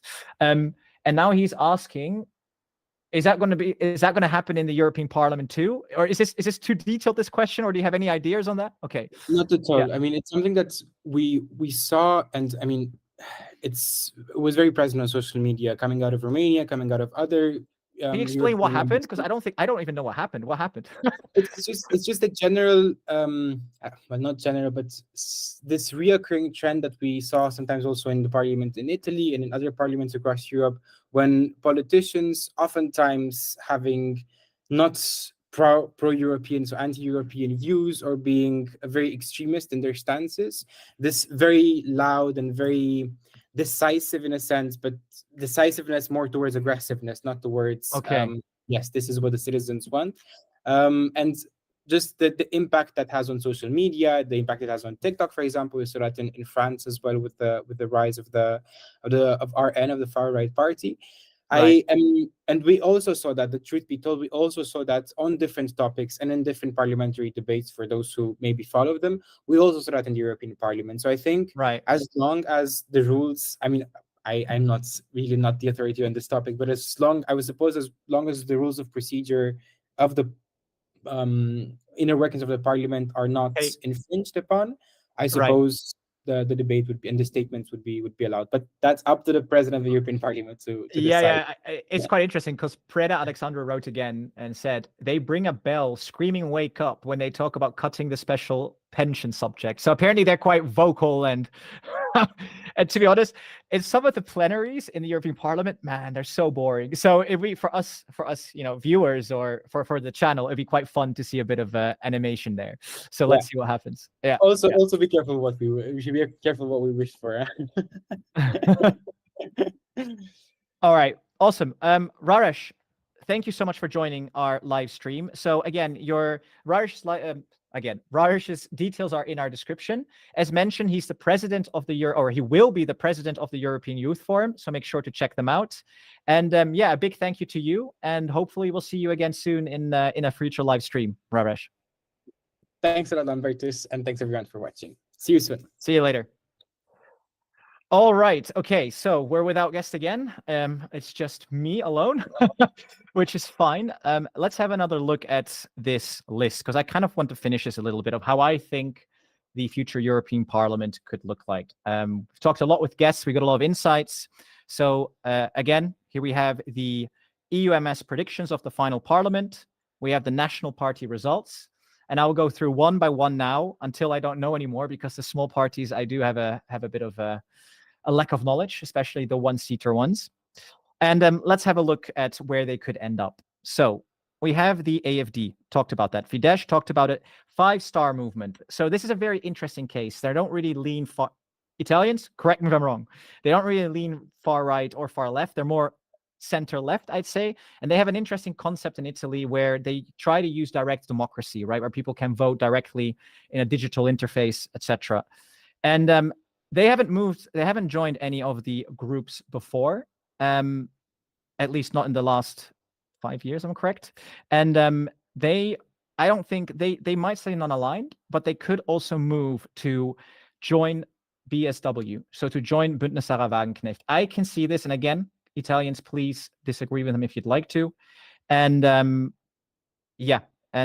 going to put them into the new group number 1 for now. So I think they are potentially someone that BSW could form an alliance with. Now, we talked about confederation in the IND. We talked about AUR potentially to the ECR. That was our Romanian colleague that joined the call that mentioned that is a possibility. And then we have another one, interesting one, SMER, which is a left-wing, more of a left-wing party, which Fizzo runs in. I'm Italian. Sorry, I'm interrupted. Jimmy Marion, I'm an Italian. The 5-star movement is a joke. Thank you for the donation. Please tell us in the chat why you think they're a joke. And thank you for the donation. And do you think they will join a new group or one of the existing ones? Also, for now, I will keep them in new group 1. I think SMER is another potential new group candidate, maybe with Bündnis Sarah Wagenknecht and the 5-star movement. Then we have Revival. So this is in Bulgaria, 3 seats. They also have far-right tendencies. And again, if someone Bulgarian is in the chat, let me know a bit more about them. But if they were to join anyone, I would see these in the IND. Then we have another far-right entity, which is the Party is Over. We talked about that earlier. So they potentially could also join the IND group. And then we have Die Partei in Germany, also goes left-wing. I am not very familiar with them, but if they were to join anyone, it would probably be the S&D or potentially also a new group. You never know. Although working with Bund Sarah Wagenknecht, I don't think so. So let's keep that for non-aligned for now. And now the interesting one here I wanted to get to, because I know there's lots of Volt viewers here. And Volt had a very, very impressive election campaign, right? They had one MEP, Damien Böselager. We had him on a live stream a week ago. And they grew from one MEP from Germany to 2 MEPs from the Netherlands and 3 from Germany, if I'm not mistaken. So that is a total of 5 MEPs in total. So what, like a 500% increase to what they had before. So that's quite impressive. Now, they used to be aligned to the Greens, right? But that was just one MEP. And now they have a choice again to join Renew Europe or to join the Greens, all 5 MEPs. And I'll tell you one thing, now that the Renew Europe, as you can see, is a lot smaller than it used to be, they'll be fighting to get them on board. And the Greens obviously will too, because the Greens lost a lot of seats. So it'll be very, very interesting to see where they go. So I will put them here at either Renew Europe or the Greens. And depending how the 20,000 volt or 20 or 30,000 volt members will vote, we will see. But let's, for fun, put Renew Europe here. Then we have the Communist Party of Greece. So if they would join anyone, then probably the left, but I don't know enough about them. And then we have the, okay, I'm going to kind of completely butcher these words, the Pisaha and Motorists. This is a Czech party. Actually, there's 2 Czech parties that formed a coalition together. And I've talked to a Czech friend before this call, and he mentioned that EPP is a possibility for them. But again, it's not completely clear who they could or would like to join. Then there's loads of parties here below with 1 seat. So let me know in the chat if you have any ideas from your local country of where these MEPs could go to. But having now gone through the big countries, the European Parliament could potentially look like this. And this is where it's very interesting, because yes, these 2 will remain the biggest, the EPP and the S&D.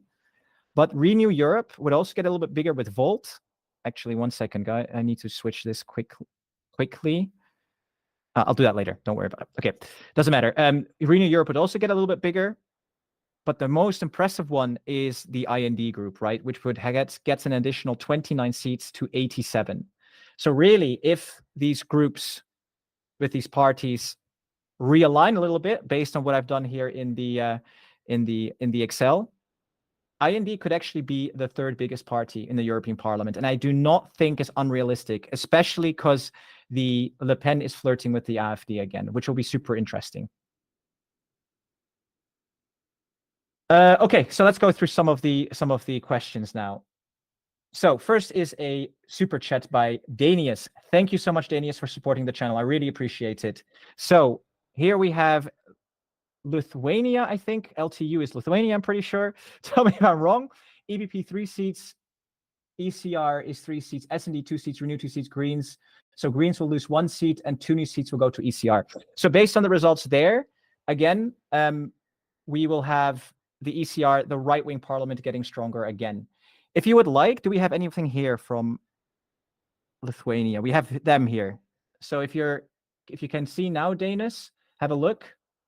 You can see that this party here currently has 1 seat and is unaligned. Will they go anywhere special? Let me know in the chat. All right, then we go to Jimmy Mary, another super chat. Thank you again very much. So I'll mention the most damning problem. They are Putin's stooges. 5-star movement aligned papers are filled with Putinian propaganda. Okay. Interesting. I feel like quite a few parties in Europe have this problem. I mean, I wonder how they do it. How they do this? Like, how do they get financed by Russia? Are they financed by Russia? And Jimmy Mary, do you have any like sources around this? I would love to know a bit more about the 5-star movement and how they are related with Russia. Then the next chat, we have BGC Veton. Revival are pseudo-nationalists, sorry, kleptocrats that use pro-Russian votes. They came after the previous pro-Russian party. Okay, when I read these comments, then, I mean, I don't think this is so unrealistic, you know, a new group one for 5-star movement.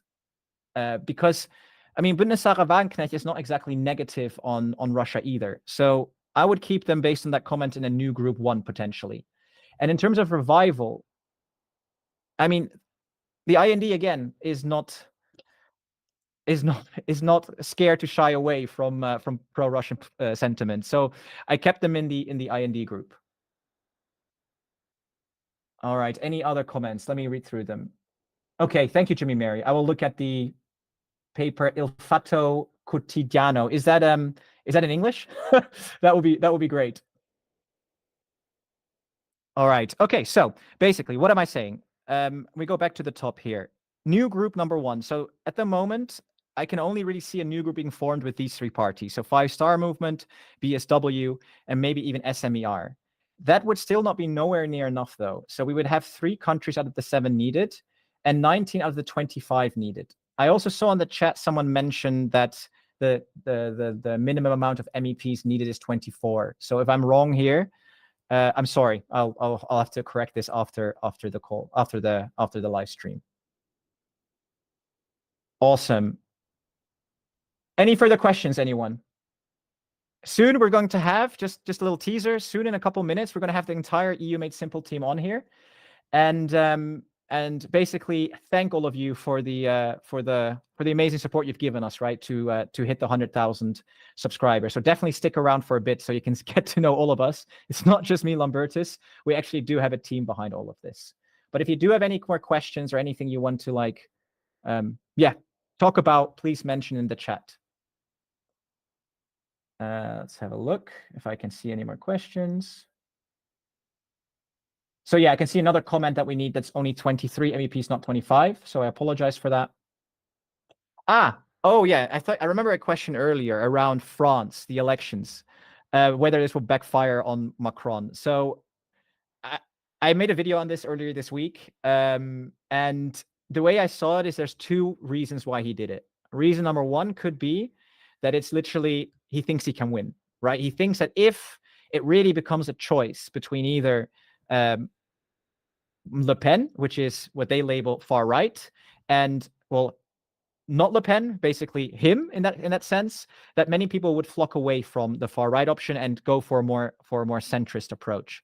So maybe he really does think that in the next month he can convince people, also because it's short notice and etc. etc. etc. I just don't think. I don't know. I think it's very, very naive if that is his reasoning. The second option would be that I also mentioned in the video is that he kind of wants Le Pen to win, right? So that he would like the far right to get a majority, so that when they do, or at least be in control, so when they do, that they mess up over the next 2 years. It's no secret that people that are in power are normally less popular. So those are the 2 options why. And do I think it's backfired? Yeah, I really don't see this as a happy ending, really. I mean, you can already see the left are making a coalition against the far right. You've seen the Republicans in France flirting with Le Pen. That was their leader. He mentioned he'd be open to work with Le Pen. Okay, he's been fired, and many in the Republicans don't want to be working with Le Pen, or at least not sure if he's been fired. Don't quote me on that, but he definitely has issues within his own party.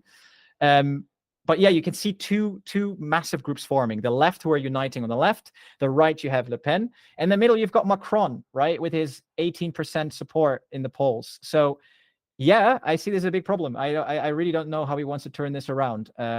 So yeah, I guess out of the 2 options I presented, maybe option 2, have someone else take power for the next 2 years, hope that it fails, maybe with his help, support the failure a little bit more as president, and yeah, see where we go from there. Okay. Thank you very much, BGC veteran. It is 25 MEPs according to the European Parliament.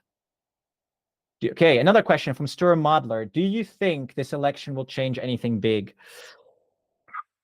Good question. I mean, again, if you look at the Parliament, right, how much has really changed? Like, let's be blatantly honest about this. 14 seats for the EPP. Yeah, that is quite a bit, right? Which is great. And 22 seats lost in Renew, and 19 in the Greens.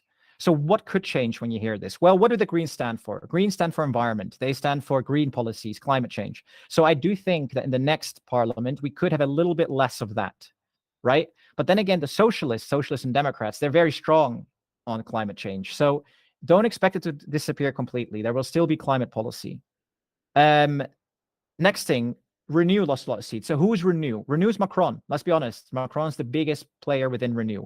What does Renew stand for? They stand for a much more integrated EU, right? Much more in defense, things like that. So maybe we will see a little bit less EU integration, maybe. But then again, the EPP is also supporting EU integration in some extent. Renew goes a bit further. They want to abolish the veto. The European People's Party does not want to, well, they're unclear on it. They don't specifically state whether they want to remove the veto. So there could be a little bit less EU integration maybe over the next 5 years. So for example, those that watch my videos, there's an EU reform proposals making it through the parliament. I want about removing the veto, things like that. I wonder if that will be able to be implemented now that Renew Europe has got such less support. But again, I really am no expert. We need to see what happens in the next coming weeks in terms of coalitions. All right, let me look at more questions. The name of the 5-star newspaper is the Daily Fact in English, and I'd suggest you look at the ideas of the director called Travagilio. Okay, I'll note it down. I would love to learn a bit more about them. Yeah. All right. So Damahon, a question from you. Do you think the influencer that was voted into the European Parliament from Cyprus will do anything? He mainly does 24-hour challenges and those kind of things. Damahon, I'm going to be honest with you. I do not know him. So interesting comment. I'm going to look him up after the call, and maybe we can talk about him in a future live stream. So I think the EU Made Simple team is coming online quite soon. But while I'm waiting, let's have a look at if there's any other comments. There's a nice site where you can see the possible proposed groups, Europe Elects. Awesome, Andre, thank you very much. Then I don't have to create all of these Excels myself, so we can do it a bit more efficient. So I can see people are starting to come into the call, the EU Made Simple team. So let's give them a minute so they're all here. Any other questions? All right. So Mastoras, also Feidias from Cyprus will either join a new coalition or Renew or the Greens. Okay. Okay. So that's this one here, I assume. Well, we'll have to see, right? I can join them and Renew for now, just to make it a bit more fun. Anyway, I'm not sure. Can people see the team already? Elliot? Yes? Ah, perfect. Okay, everyone. I think you can see the first faces of the EU Made Simple team. So it's great to finally have face reveals to everyone here of who we actually are. We're still a very, very small team. We're growing, and we'll be a lot bigger soon, hopefully, with your help. So get on Patreon. We need your support, please. And yeah, let me quickly introduce to everyone here. So we have Elliot here. Elliot joined joined a month ago, and he's basically managing the live stream. So Elliot, you have some words? You want to say hello to everyone? Yes, Yeah. hello. The wonderful stream you're viewing right now is orchestrated by yours truly. However, still a learning experience, but it's very exciting to be here. And like Lambertus said, it's been a month, a little less even. I think 3 weeks now, and I feel like it's very exciting stuff. I'm looking forward to all the streams that we're going to be doing later. Yeah, thank you. Yeah. Thank you for pushing me also to get on doing live streams, man. It's quite the experience. Then, without further ado, Joachim has also been in the team since January, quite a while. You might remember the video Czechia in the EU, which was one of our better videos, put it that way, with 150,000 views or so. That was Joachim. He made that script and did all the research. So he's one of our main script writer and researcher. So Joachim, say hi to everyone. Hello. Yeah, I watched the live stream before I joined, and it was very nice. All the speakers and everything, and hopefully all of you guys are having fun as well.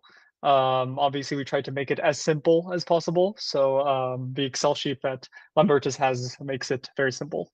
in that regard. But yes. Yeah, we try to. I'm not sure how simple it really was, but yeah. we can definitely tell you from the script writing side, there are a lot of interesting videos that are going to be coming out in the next couple of weeks and months and years, of course. Namely, right now we're going to see what the European Parliament composition is going to be, what the new Commission is going to be. So there's a lot about that, and then we're also going to restart some other series, but I'm not going to reveal much. Yeah, we have super big plans. Like, we're growing very quickly. I mean, I know you see 4 guys in the call, but or actually 5 now, because there's another one joining. We also have some girls joining us in the team, so we're not just all men here. Just but in this call we are right now. So but yeah, Joachim has been on board for a while, so thank you very much for all the support and everything. And then we have Miguel. Miguel, you've been here for 2 months on the team, and you've basically doing all our social media. So yeah, thanks a lot for that. We've now on Instagram, we're on Twitter, we are on TikTok, we're on lots of different places, and that's your team. So say hello to everyone, Miguel. Hey, hello everyone. Nice to meet you all. Yeah, you're from Portugal, right, Miguel? Yeah, I am from Portugal. I mean, that's something also to take into. We're all from different countries. Everyone in the call here makes it super international. Then Fabrice, I mean, you don't need any. Maybe people will know who you are when you speak because of your voice. He's doing the French channel. So Fabrice, introduce yourself about your French channel that you're running for the EU Made Simple. Awesome work on that, by the way. Yeah. Thank you very much. Hello everyone. Bonjour tout le monde. I'm Fabrice. I indeed run the French version of EU Made Simple. I've been doing this for a few months now. I think 3 months, something like that. Getting a lot out of it. It's real awesome. Yeah, an awesome team. Glad to be here. First time live. Yeah, I know. For us, honestly, Fabrice, for me, it's my 3rd time live, man. It's quite the first time. Oh, okay. So you're a rookie too. Yeah, I'm a rookie. Always good. First time, I'm like, geez, really go online with all these people live? Like, I don't know, like, but it's yeah, it's definitely exciting. Well, thank you for having us. Yeah, just very quickly, also because there's lots of people not here, where we have a German channel also, who someone will be managing from tomorrow onwards. More reveal there. My God, I can't speak anymore. It's been a while. More reveal there soon. We also have an Italian channel opening. We will have a Portuguese channel opening, hopefully, to really try to get to more local people. So who don't really like English that much, you know what I mean? To really try and get people to get more involved in EU politics. And I mean, Miguel, maybe you want to talk about social media, because there's also more people working in that department that maybe deserve a shout out here. Yeah, of course. A shout out to Razvan. I think he couldn't be here today because he is having a family day Sunday, and also Lucas. Lucas is from Austria, but he's Austrian Brazilian, and he's also helping with the social media team for now. So those are the two guys that I wanted to shout out for their help. How many nationalities do we have on the call here? Like 5, right? Yeah. See, look at that. I don't think we have one nationality. Oh, actually, that's not true. Elliot, we're both Dutch. Wait, before I say anything, can people hear me? Yeah. Well, yeah. Okay, you guys can hear me, but can the stream hear me? That was the big thing, because I don't think the stream picked me up the last time. Can the stream hear Elliot? Can we get a quick? We need like a short delay, I think. Yeah, but let's see. Maybe it's even too loud or not too loud. Because I've not used the microphone before on the stream, so. Yeah. Well, we were still waiting. Anyone hear Elliot? While waiting for the answer, there is a question here. No, they can't hear you. Elliot got a lot quieter apparently. Yeah, so get your mouth to your mic, man. Okay, I can do it like this. I think okay. I could hear you on the live stream, by the way. I was just trying to, but the delay is a bit annoying sometimes, but I can hear you. Okay, but people in chat are saying no, anyways. Last time better sound. Yeah. Okay, let me put up a little bit. Okay, like this. Right, this should be fine. You know, it's just real quick. I mean, I'm only like very small part Dutch, anyways. I'm also part Belgian and Lithuanian, so I'm very mixed as well. So we got every nationality represented here. Very good, very good. Yeah. I mean, the funny thing is, I'm from the Netherlands, but I've never lived there. I mean, I speak Dutch, but that's it. That's it. But We have what a- are you, Lambertus, then? Yeah, good question. Good question. I don't know. I'm a proper EU citizen because I've taken full advantage of crossing borders. Like, after a couple of years, lived there, then lived somewhere else because, man, Europe is so beautiful, man. Like living in one city the whole time is almost a bit of a shame, if you ask me. Yeah. Yeah, We do have. agreed. Yeah, Fabrice, we have a question. Why don't you answer this one? Will we eventually get a Dutch EU Made Simple channel? Well, I'd really like to. I will not be the one who does that, even though I speak Dutch too. But I'm actually Belgian. I speak Dutch. I've been there for a while also, but I'm not a native. And we prefer to have native speakers for the different sub-channels. I know a couple of people, but there would be Dutch-speaking Belgians, which is maybe not the intention. I don't know. Maybe we could do that also one day. Yeah, but, maybe Flemish, today, right? Today, Like, yeah. I would, yeah, maybe Flemish. Why not? I mean, Yeah. everything is open, but certainly not me. But hopefully one day, yeah. Awesome. Yeah. Then we have another question from, and people, ask questions. Now is the time. Anything you want to ask, go at EU Made Simple, ask us. Also, if you want to ask someone specific, we need to be a better mood, guys. It's 100,000 subscribers. Come on. Woo!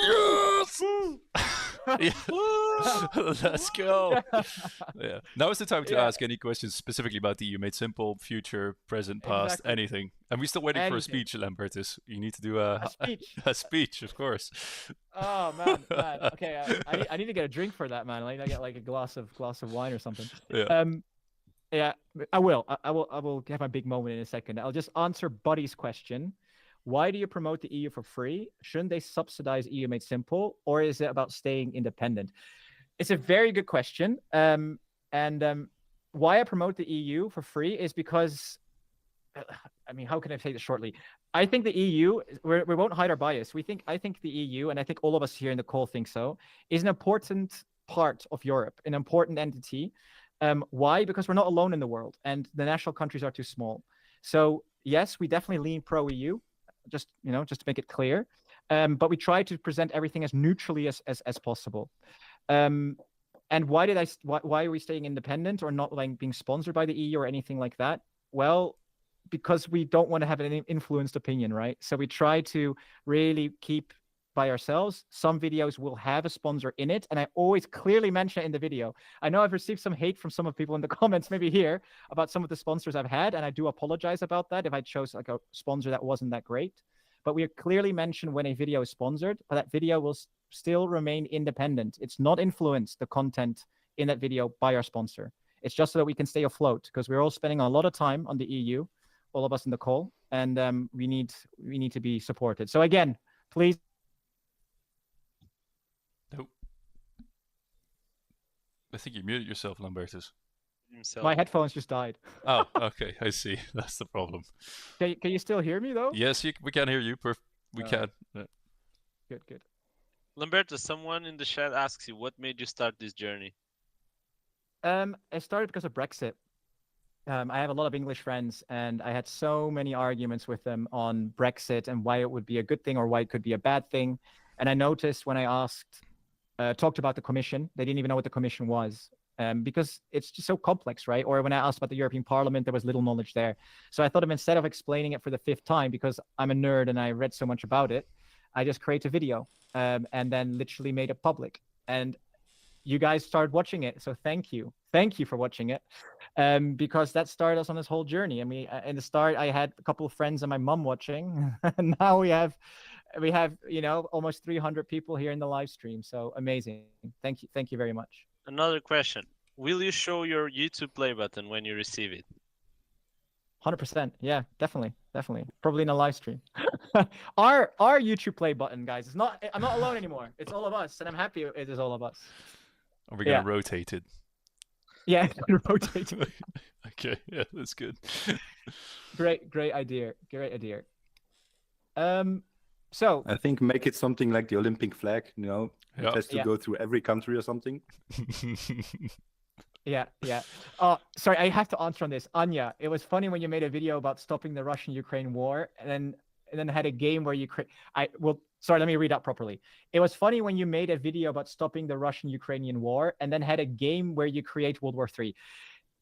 Yes, that wasn't very sensitive. I know, and I do apologize for that. But we had a debate in the team actually about this. Should we do it? Should we not? We were short on, or I was short on sponsors.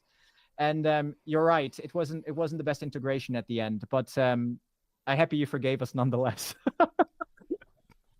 Especially the problem is, last excuse. The problem was also I kind of already accepted the sponsorship and everything, and then I realized when I inserted it that there was World War III everywhere as branding over it, which wasn't great. So yeah, we'll work on that in the future. Any questions for the rest of the team? Let's have a look. Maybe I can give. So Joachim, are we going to make a EU made even more complex? Well, I mean, that is a very good question. The EU, as it is already very complex. And I mean, our aim here is to deliver the most relevant and the most important information in a very simple way, as much as we can. So I feel like it would potentially kind of defeat the purpose. But I do know that there's a group of watchers, myself included, who really want like in-depth analysis. They really want like detailed information about basically anything. So maybe instead of making a channel, maybe we might make some more complex videos on some more complex topics. But that is once again yet to be discussed, especially because now the main focus is seeing how the European elections, I mean, they've already finished. So now the construction of the European Parliament, the Commission, and so on. But maybe for a future series, perhaps.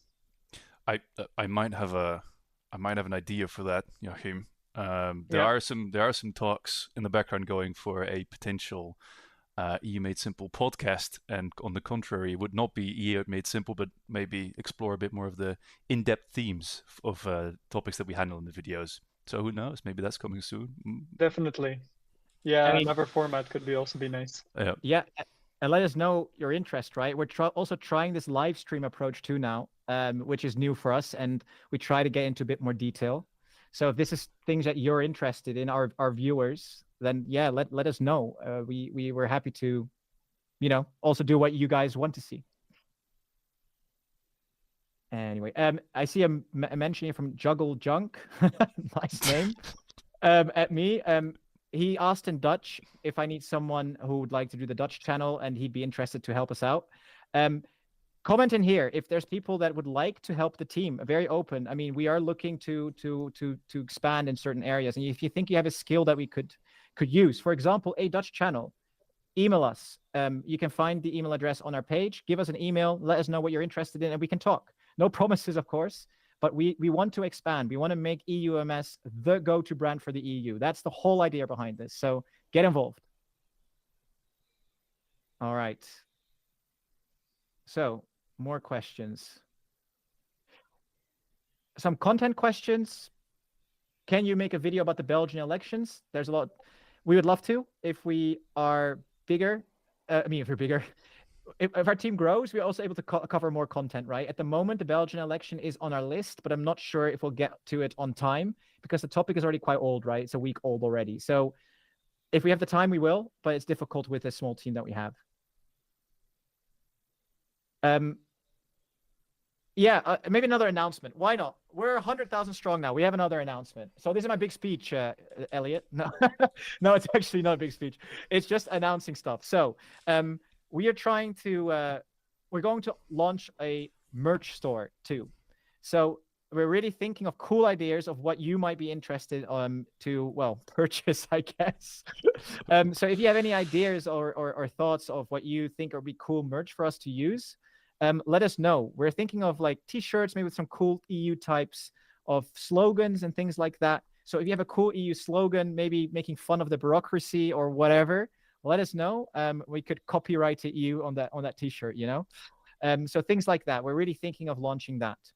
We're going to relaunch Patreon completely. So we really want Patreon to be worth it for you, that you get additional content, get additional levels, that you get something for the money that you give us, right? So if you're really interested in more content, being more involved with us, Patreon is the place to do it. And it's very important for us. I know I'm asking a third time for Patreon, but it's very important to us because it keeps us afloat. So please consider it. Third thing going forward is the big vision. Now my speech, Elliot. The big vision with all of these sub-channels is that we have 24 eventually. We have the main English channel where all the main content will be released upon, everything. So if you follow the English channel, you're good. But we also want to create 24 language channels underneath it. So over the next 2 years or so, we would love to cover all the European languages because we really want to get to people that are locally based. So and that's why we've got Fabrice on the call, because he's already started the French channel. Yeah.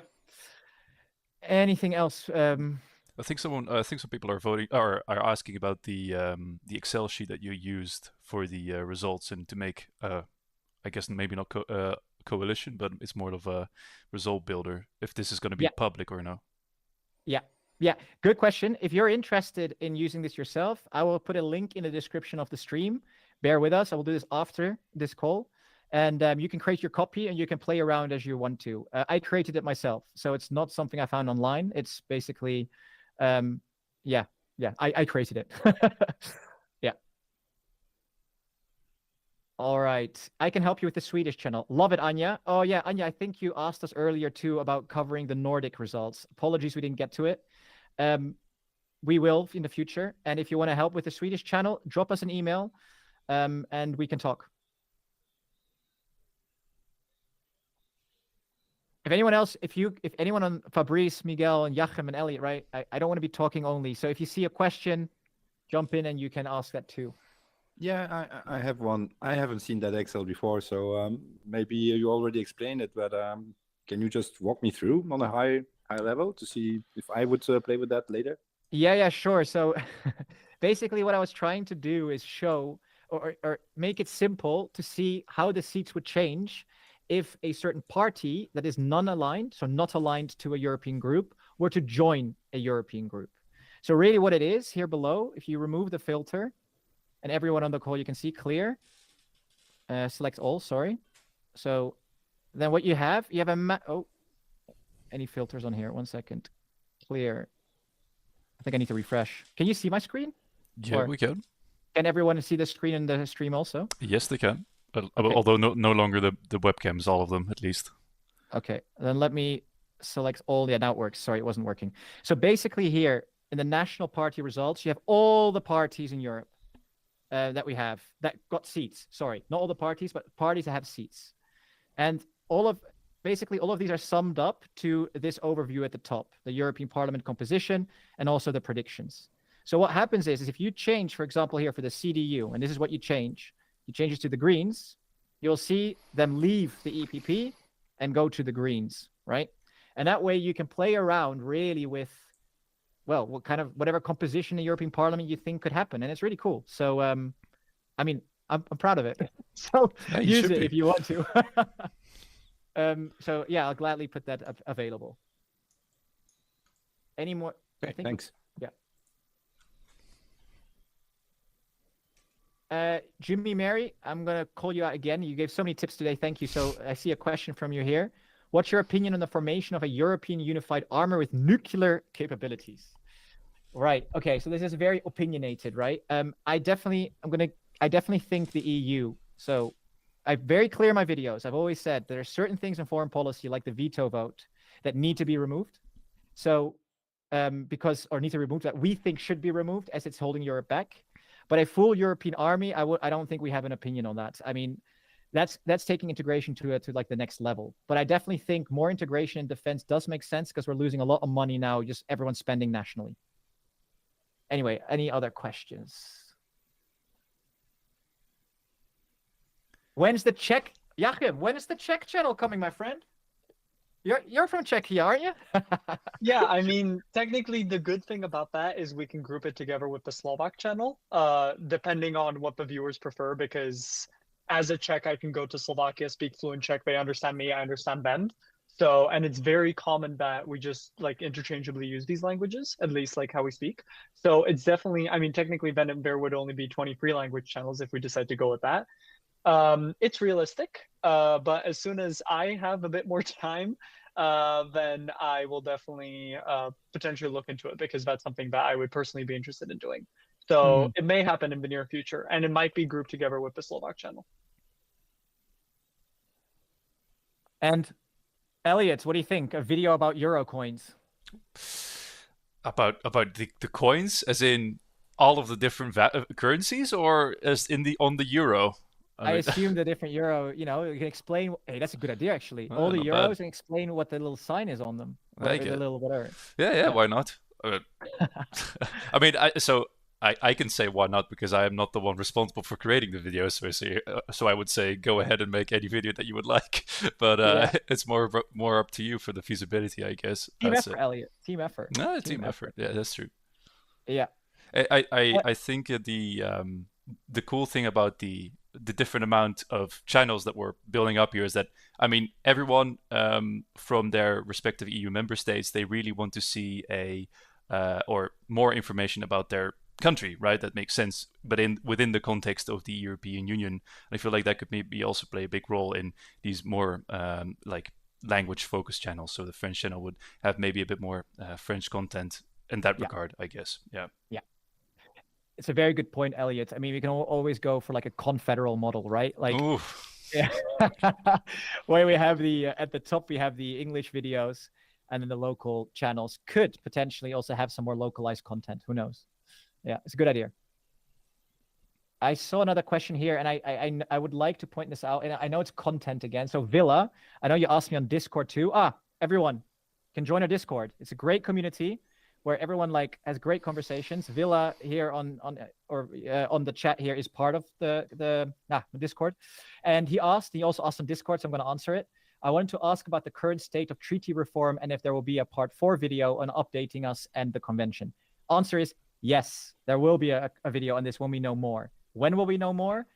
It's hard to say. Earliest, I'd say end of this month, because then the leaders of the European Union meet. But it could be later. It's not a priority at the moment. The priority is the Commission President and the European Council President, things like that. All right. Awesome. Joachim, we got a question for you. That's a good question. Yeah, I was going to say, I was just looking at it. So the question is, Joachim, what is the cheapest beer in your town? Is water still more expensive? So that is a very good question. I think that what specifically makes the beer cheaper compared to Western European alternatives is the fact that we do not use the euro, and the fact that we have our own currency also means that our wages are just lower. So if a Western European were to come into Prague, they could easily get quality tap beer for like a pint for €2.50, which sometimes there's places and restaurants where you cannot even get water in Western Europe. So that's kind of the reality here. But for Czechs, €2.50 is already expensive for big beer, because obviously our wages are not as big. So there definitely are places where technically beer is still cheaper than water. I'm not necessarily referring to taps, but if you go to a grocery store, you could definitely get beer for 40 cents a bottle, 30 cents a bottle, even less potentially. But in a restaurant, I don't believe so. So tap would probably work. Yeah, as I said, a pint about $2 to $2.50, maybe a bit more. And water is, usually around just under €2, like a small one. But obviously, this is a question that we as Czechs, not just me personally, but as Czechs, we get asked quite a lot. But long story short, if you're coming from Western Europe and you're paid a Western European wage, then you're going to have a time of your life in Czech Republic if you love beer. So that's the long story short. Very nice. All right. Yeah, I feel I have to pick in on that one because it's about beer. Really interesting. I've only been once in that part of Europe, but it's a long time ago. I didn't really drink that much back then. Not that I do that today, neither. Actually, pretty much not. But yeah, I'm living in Brussels at the moment, and I'm certainly not speaking for all my fellow compatriots. But my experience in this town is that we've got a large range of beers, different kinds of beers, and that goes also for the price. But the pretty much standard beer would go here between, I would say, €2 and €4, depending on the place you are and depending on the touristic aspect of it. But it can go as high as €8 or something if you're going for special beers. And depending on the place, it can get real expensive. So yeah, it's it's really interesting. Plus, we have the euro, so yeah. Awesome. Right. Specific. We got one more question here from Abigail. So that would Ireland specific in the okay. Yes, I think it probably would. I mean, what language would you like to see for the Irish channel? Or that, I mean, yeah, because I mean most people in Ireland speak English, so I think that would save us a lot of time. So yeah.